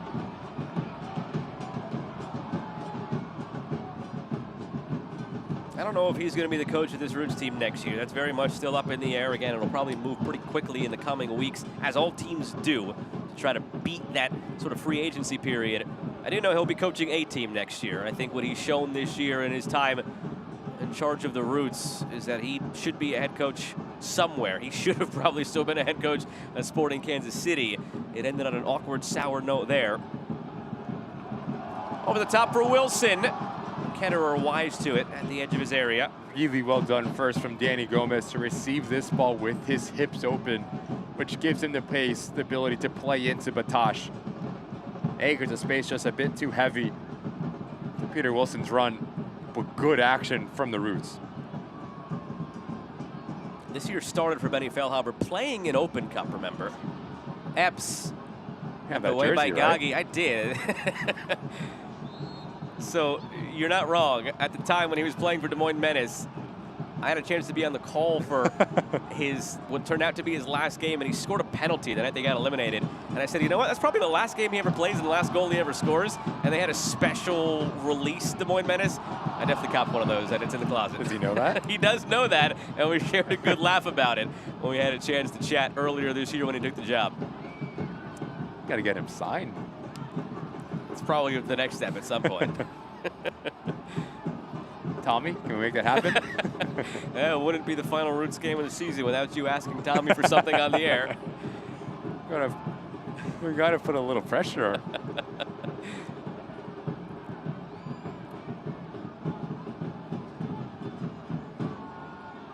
Tommy Hodel, our good friend, in charge of basically everything Oakland Roots. One of, if not the best at his job in all of Championship. Agreed. No notes. It's up to Lexington right now to do their jobs and find a way to get a goal or two. And we'll see another sub. You mentioned one of those strikers probably coming off. It just hasn't worked out in this two-striker look. So Braudilio Rodriguez replaces Forster Ajago. Going to give you a different look. As Rodriguez comes in, he's going to give you verticality and movement off of the shoulder of Corey Burke. So now the messaging for Terry Boss within your two strikers is Corey Burke to stay as high as he possibly can to occupy the center backs, allowing Rodriguez to really test and run in behind. I think actually the fourth official, he put the wrong number up. There's only one change they're making. As you saw there, it was number 33 on the board. It was one digit off, but it was an important digit because it changes everything about the dynamic right now for Lexington. It's Medense, the right back, they're bringing off. And we will see Ajago stay on.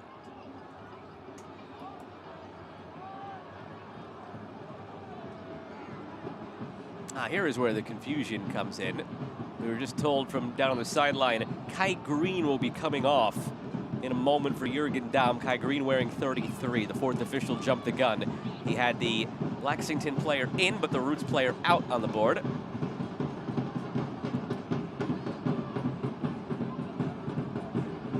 What do you make of this look for Lexington? There's a lot of guys up there right now who don't necessarily fit together as that puzzle goes. Just going to throw everything going forward, this Lexington side.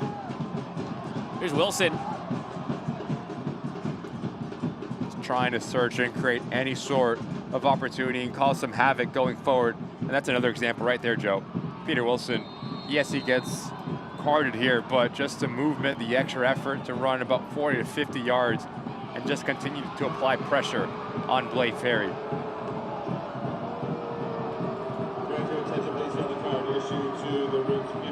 At the end, Blaine Ferry picks up his head, has some words with one of his teammates, not showing him the angle to play into.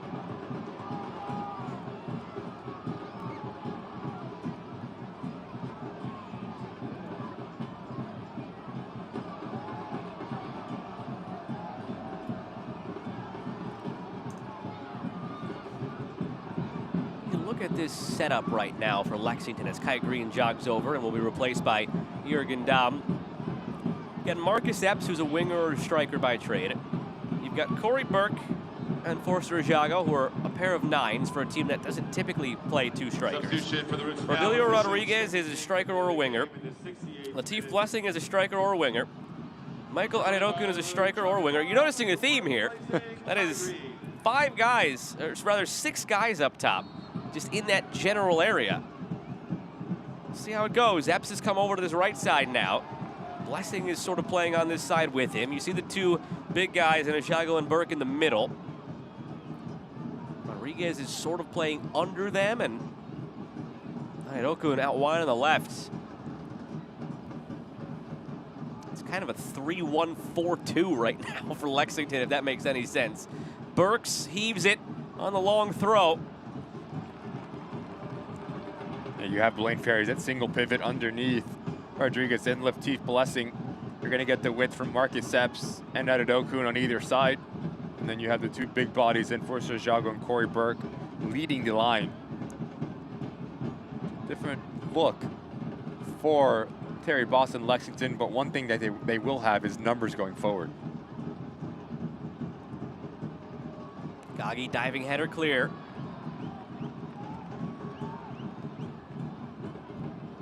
Prentice.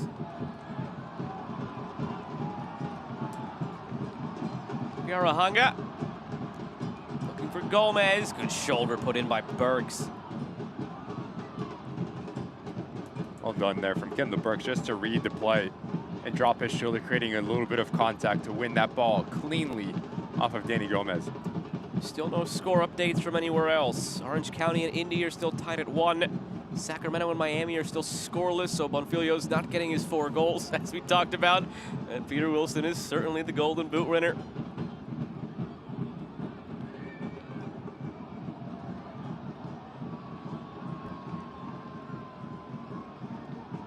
Gomez.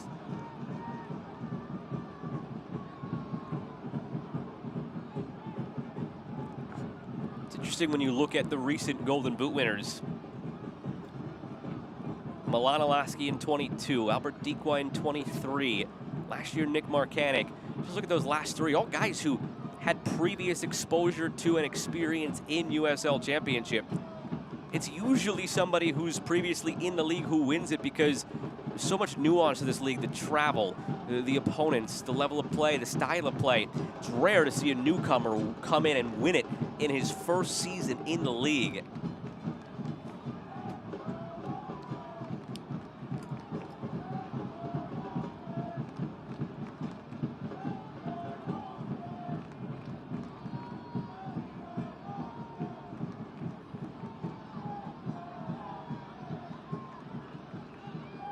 Back by Blessing. Here's Epps, blocked.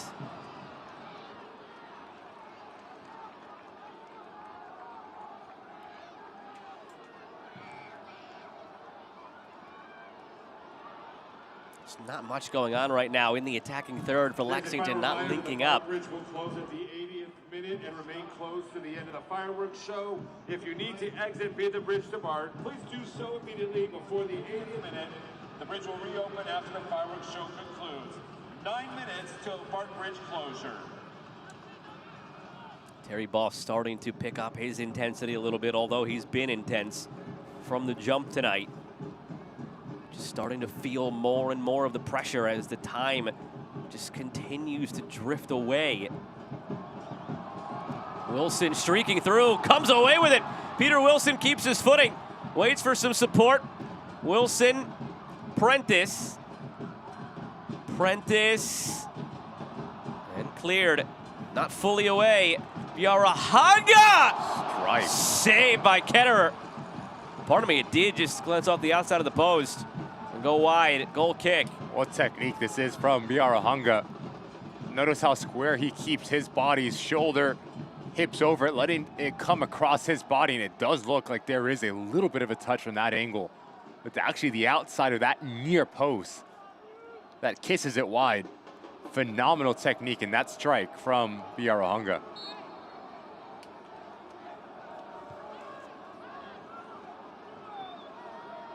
Blessing brought down by Gomez. That should be a card. It is. Free kick in a dangerous spot coming now for Lexington in desperate need of a goal.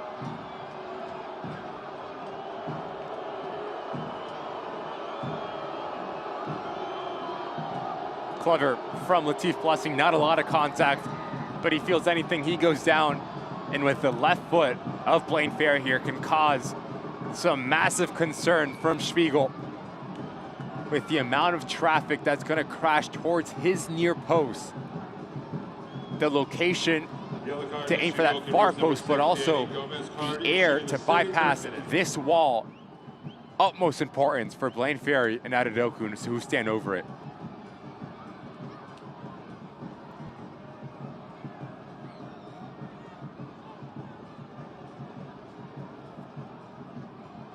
I think it'd be Ferry, just knowing what their tendencies are.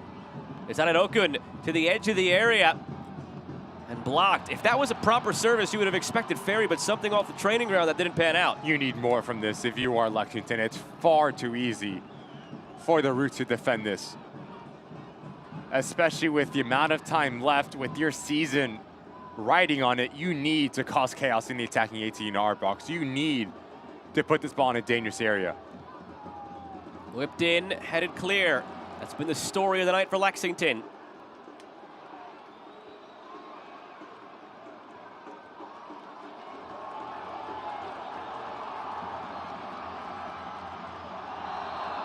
And now a card the other way. Free kick coming for the Roots. A card to Latif Blessing for bringing down Peter Wilson.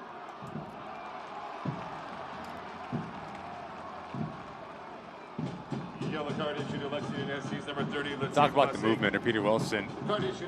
That's impressive, but also his pace.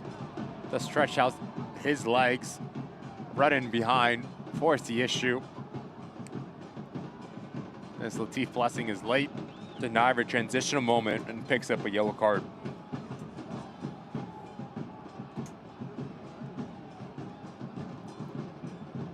Wilson being tended to.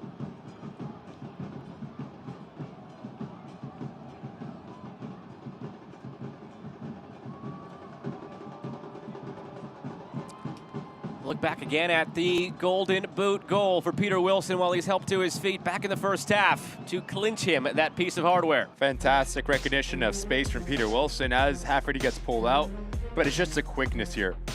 To take that first touch, collect himself, take the second touch out of his body, beat Kendall Burks to the spot, but also when he is falling down to get enough pace in the placement to kiss it off that far post. Great goal for Peter Wilson. You're looking at the Golden Boot winner in USL Championship of 2025.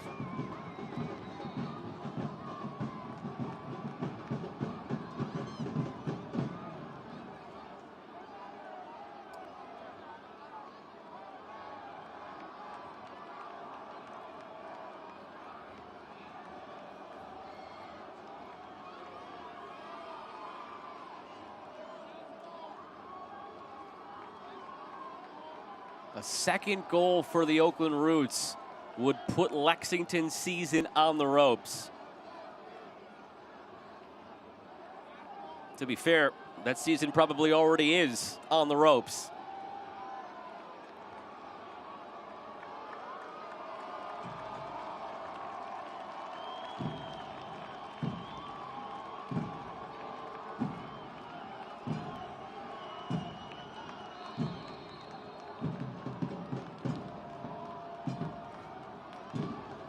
Dropped in from the free kick. Hackshaw lurking.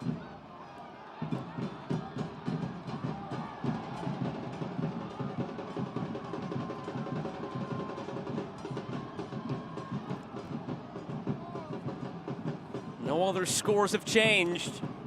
Most importantly, still 1-1 Orange County and Indy, which means all it takes for Lexington still is a goal to put them back on the right side of the playoff line. But if Orange County wins, then Lexington too has to win.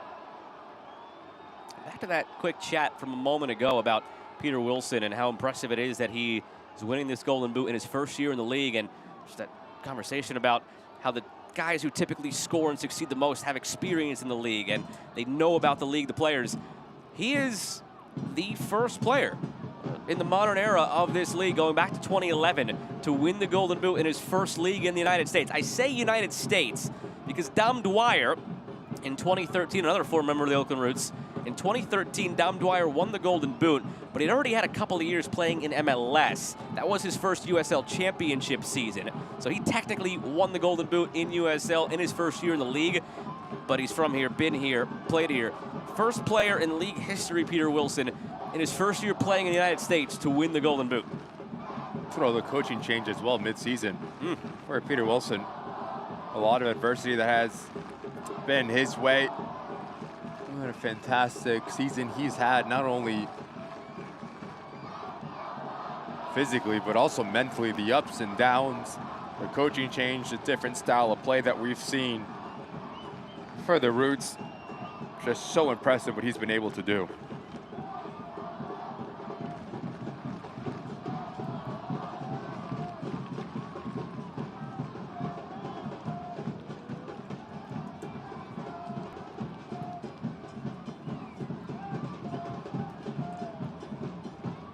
Dom gearing up for a long throw. They wanted Peter Wilson in behind. Finds a pocket for Batash. Gomez. Prentice. If you can't watch the match, turn on SiriusXM FC 157, North America's only 24/7 source for engaging soccer talk, including USL All Access on Tuesday nights, plus live matches from the USL, MLS Premier League, and more, all on SiriusXM FC 157 and the SiriusXM app. This Tuesday's topic of conversation between Mike Watts and Devin Kern, no doubt, will be a playoff preview. Will Lexington be in? That's the question. We'll find out the answer in the next 10 minutes. As it stands, they're wrong side of the playoff line. Looking up at Orange County. Looking up at the likes of San Antonio and Colorado Springs and teams they could have caught coming into the day, and they still can catch either Orange County or the Switchbacks. Just need to win here now. If they pick up the 3 points, they move to 39. They end up in 7th. If they draw level here, Orange County, Colorado Springs, Lexington would all be on the same number of points, but Lexington in that three-way tiebreaker gets in.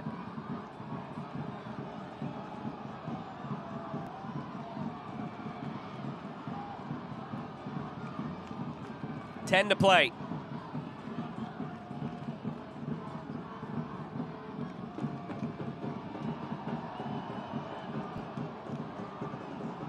Try from distance here is easy for Spiegel. We are getting into the time of the game, though, where things turned on their head when these teams met back in August. 2-1 win for Lexington. 82nd minute, Corey Burke tied it at 1. 90 plus 3, Joe Hafferty scored the winning goal. And in 10 seconds, we enter the 82nd minute when Lexington scored that first goal on the way back in August. Against the Roots team that has had trouble this year in seeing out games. Riley with options. Riley cuts it back. Prentice sets it. Prentice finishes it! And might have finished Lexington's season as well.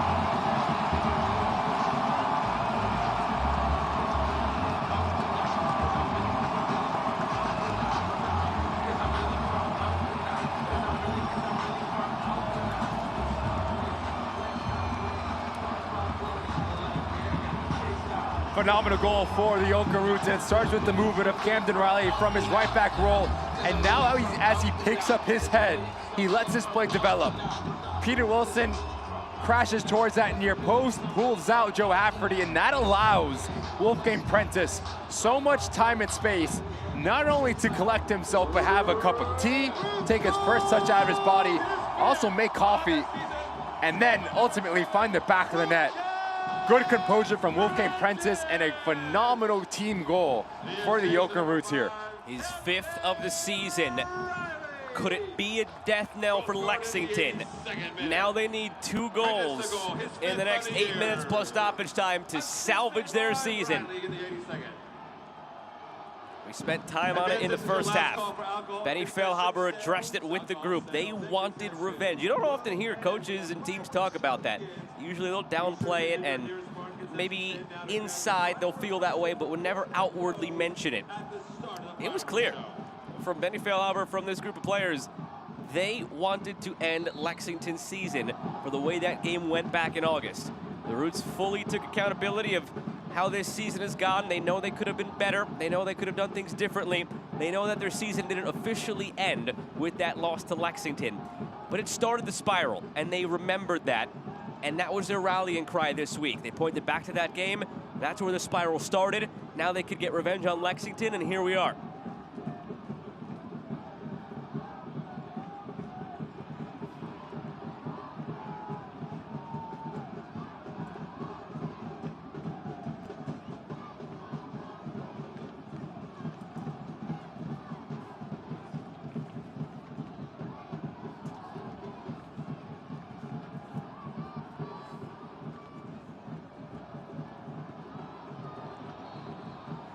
eFootball's here. Live your dream, rep your team, and play as your favorite USL Championship club. eFootball's free to play. Download now. Lexington last year, remember, in USL League One, made the jump to USL Championship this season. They have done well in terms of player acquisition. They've done well all season in terms of their results. But they have hit their downward swing at the worst possible time.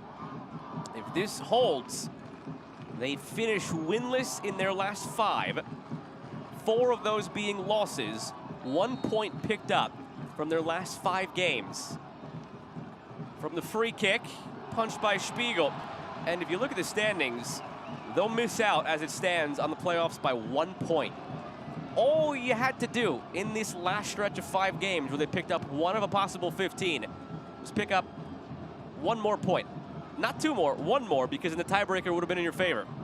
So they only have themselves to blame if this finishes the way it does. In the same way that the Roots only have themselves to blame for their season being done as well. Ferry from the corner. It's almost fitting in a way, and cruel as the bicycle effort is wide. But it's fitting and cruel and poetic in a way that these 2 teams might end their season against each other. Because if it ends with both of them on the outside looking in, these 2 teams have had parallels in that they have nobody to blame but themselves for results that probably should have gone their way but didn't. That's the reason they're on the outside looking in.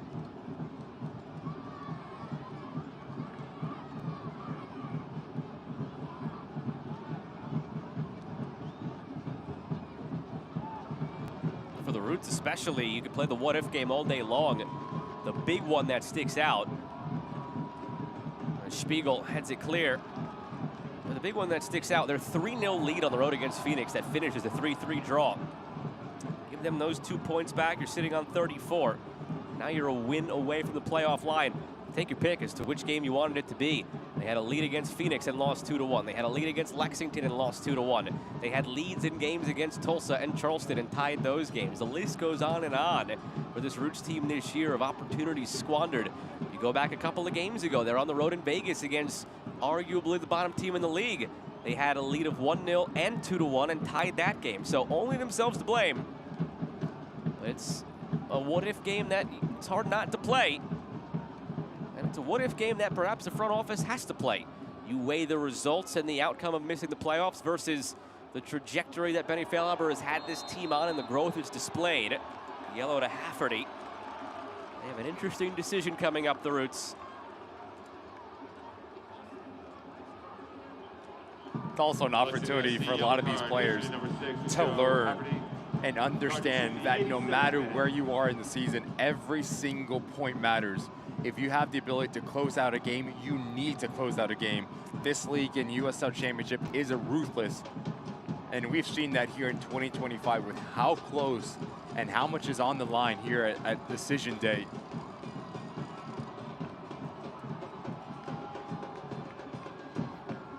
Maury Donor making a cameo here, replacing Wolfgang Prentice.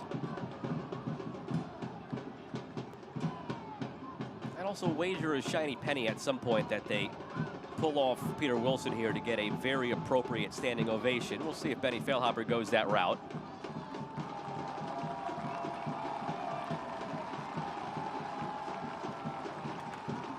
Substitution for the Roots in the 88th minute, coming on the field, number 30.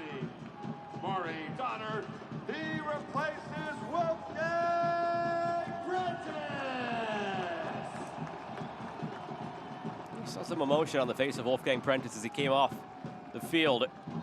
A young player who's really come into his own this season with 5 goals, knowing it's the last time he'll leave the field tonight. Again, without knowing the contract situations that are sometimes kept under wraps for these players. Who knows what his future holds, if he's a member of the Roots next year, if he's not. A lot of those roster announcements of players who have options picked up or are still on another year of their deal, those will come out in the next week or so. Some of these teams immediately after being eliminated release that sort of information.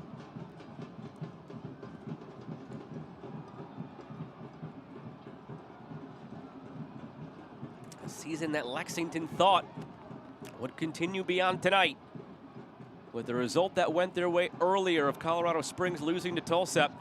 Became a simple equation of win and in for Lexington. Wilson touches it along for Batash. Oakland ending the season on a high note, 3-0 over Lexington.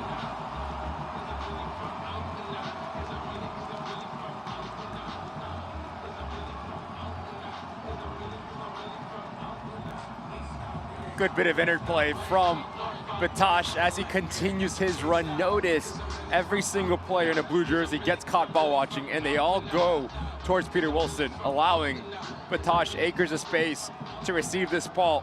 Does a really good job at closing up his hips, and it's a clinical finish to that bottom far corner. No chance for Ketterer, and he's another player that under Benny Feilhaber has taken that next step in his progression and has a massive future ahead of him. Well, if it wasn't already pretty evident the way this game was going, I think we can officially call time of death here on the Lexington SC season at 8:53 local time. They still could have gotten in with a draw given the other result right now in Orange County, but this is clearly not going to be that for Lexington. They did sneak Peter Wilson off the field in the celebration of that goal. He did receive a nice ovation from the crowd. It was sort of mixed in with the remaining cheering of that third goal being scored. 4 minutes of stoppage time here in the second 4 minutes of KTVU plus stoppage time tacked on. So as Peter Wilson was taken off the field, his season ends on 18 goals, your Golden Boot winner. He hasn't made his full way around the field yet. He's just getting to the far sideline now.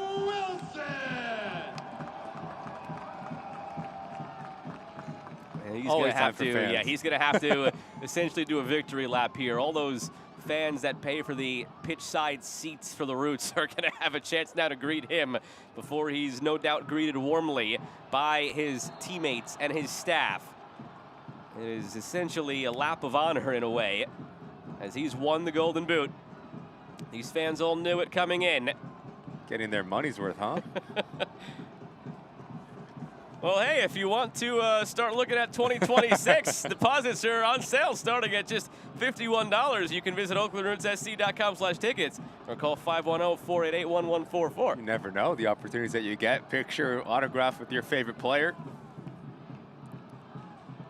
He's just about set to get to the bench. Benny Feilhaber's looking for him. He's looking over his shoulder. He wants that greeting. He can't wait for it.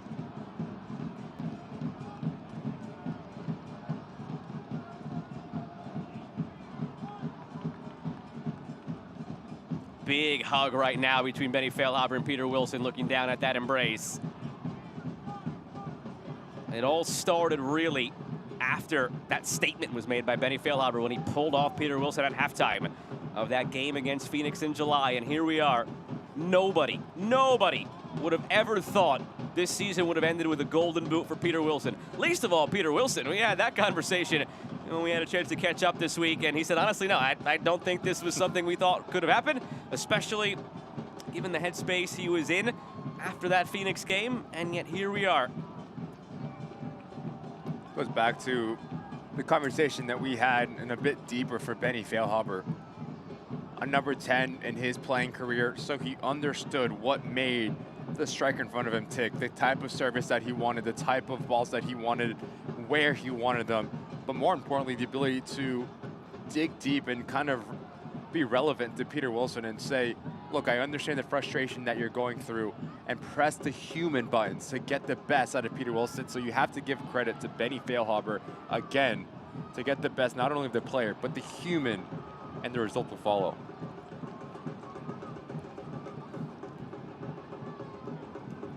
Look, this season's not going to end in the playoffs for the Roots. They've been eliminated now mathematically for a couple of weeks, in essence for about a month. I don't know if there's a better way to end the season than this, though, Ricky. 3-0 lead at home. Maybe we'll tack on. And Sacramento's losing to Miami. Johnson, just wide. Bitter rivals of the Oakland Roots, Sacramento Republic. So on this final day of the season, fans are going to have to watch Sacramento in the playoffs next week, and maybe title favorites among the Western Conference teams. But as the season ends here on October 25th, Roots celebrate a win. Sacramento perhaps on the way to a loss. It's the next best thing to having gotten into the playoffs for the Roots fans. Can they cap it with a fourth? Faisal Bataj, saved by Kenner. 4 minutes come and gone by the time they venture out for this Ava Community Energy corner kick. This corner kick brought to you by Ava Community Energy.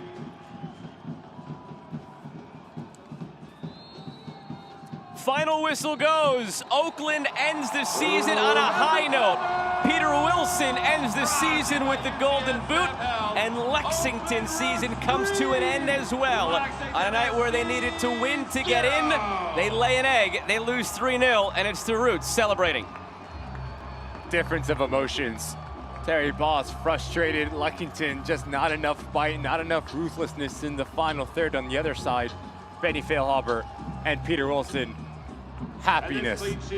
Golden Boot winner of 2025, scored every single goal in the book, and this is a moment that if you are the Oakland Roots, you can end your season on a high. Clean Sheet brought to you by Family Laundry, an Oakland-based business serving commercial and residential customers with pickup and delivery of laundry services throughout the Bay Area. Clean Sheet for Rafael Spiegel, his first and only of the season. And your fighter of the match, presented by Modelo, a reward for those with a fighting spirit. Modelo, the mark of a fighter. It's Peter Wilson, no surprise there, winning the Golden Boot. With the pressure on, he needed to step up and he needed to shoulder that responsibility, and did he ever. Scores a phenomenal goal. The way that he takes it creates a little bit of separation, spins Kendall Burke like a top, and then has the ability to find this far post, but also had a nice assist in this game as well. You see what it means for Peter Wilson and the thousands here at the Coliseum. It's been a great attendance season for the Roots as well. And these fans were treated to a special one here tonight. Oh, he is going to get a lot of that over the next 10 minutes or so while the celebrations continue on field. Final score brought to you by Anthem Blue Cross. Roots 3, Lexington 0. Back in a moment to wrap things up. Eating a balanced diet and being physically active are two of the most important things that you can do to be healthy at any age. Fruits, vegetables, and lean proteins can help control your weight and prevent heart disease, diabetes, and cancer. Regular exercise can help boost your mood, digestion, and sleep. That's why Anthem Blue Cross and Oakland Roots encourage you to eat right and get active. For additional healthy tips, visit oaklandrootssc.com/anthem. You've earned this, so hold it up high. You might not be related, but you're still family. You don't just give an extra hand. You give your whole heart and a whole lot of muscle. Because it feels good to raise up the community that raised you. You are a fighter, and this is your reward. Medalla, the mark of a fighter.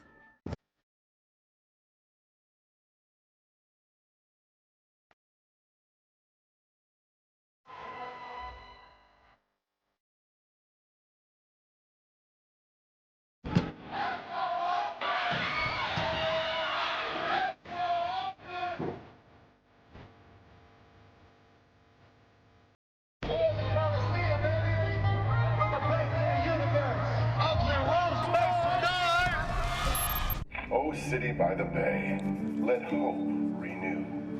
Love shall fill the streets of more than a few. From every direction, let us converge. A symphony of love leading a glorious surge. O city by the bay, let hope renew. Brilliant minds set us apart. A new course we shall chart. O San Francisco, be mighty, be proud. In love-filled hearts, may hope ring loud. Peter Wilson has been shy. He has not wanted to break away from the group. They usually come over to the supporters here and greet the supporters as a team. His teammates pushed him there alone to bask in the deserved glory as he is doing. Your Golden Boot winner here in 2025. Final score brought to you by Anthem Blue Cross. Roots 3, Lexington 0. And the first of the three was the historic moment for Peter Wilson. Great recognition from Wilson. As Safferty gets pulled out of position, he runs in behind, and it all comes down to individual skill, individual want, and just a player that wants to write his name in history. Your Golden Boot winner of 2025, and what a great way to do it, to fend off Kendall Burks and find that far post, and you see what it means. Go to celebrate with the fans here at the Coliseum. It was all Roots from that point on. They still had a chance. Lexington with a draw if other things went their way. More on that in a second, but they needed a win to get in. This is where it finally ended when the Roots found their second. The second half of the season, Camden Riley has made that right back position his, with his ball playing ability and his composure in that final third. Peter Wilson makes that run, pulls out Hafferty, gives Wolfgang Prentice all the time in the world to take his first touch, pick up his head, and just wrong foot header. It's a phenomenal team goal for the Roots, and they were not done yet. This time it's Fazil Batash's opportunity. Does a good job at forcing the issue, brings in about 5 Lexington players and continues his run, and it's a good, well-taken, professional, and quality finish for Batash to give the Oakland Roots 3 goals and 3 points to end out the season. And that made it officially official. Elsewhere, Orange County scored and ended up beating Indy 11, so even a tie would not have been good enough for Lexington. Here it is, folks. Soak it all in. Your bracket is officially set. It all begins next week. Ricky, it's a lot to take in and digest right now, but what sticks out to you? Charleston Battery and Rhode Island in the Eastern Conference. I think that is going to be a phenomenal game. And then you look at New Mexico and San Antonio. That is an interesting game as well, because San Antonio does have experience. They have talent. And FC Tulsa and the Switchback, 2 teams that just played tonight. FC Tulsa 3-0 winners. That's a rematch that we're going to see again. Not the only rematch. Also bottom right, the opposite side of the bracket, North Carolina Loudoun is a rematch. I'll ask you this, Ricky, last question before we send the folks home tonight. Switchbacks in a precarious position as the 8th seed. Do we have a new champion to crown in 2025, or can the Switchbacks punch their way up from the 8th seed? 98% sure that we have a new champion. And is that champion Louisville? It's Yes. hard to say no. It's hard to say no with the form they've been in. Has to be. It's hard to bet on anyone else. They've been phenomenal. I'm with you. Well, thanks for joining us this evening. Oakland Roots and Bart want to make sure you get home. Visit bart.gov/planner to plan your trip now. The only trip right now for these Roots players is a trip around the field to greet the fans warmly one last time. Their season ends tonight, but it ends on the high of a 3-0 victory. For the crew that makes this possible, the broadcast partner Ricky Lopez-Espin, I'm Joe Malpa saying so long for now. This is it for the regular season, but the fun begins with the USL Championship playoffs presented by Terminix next week.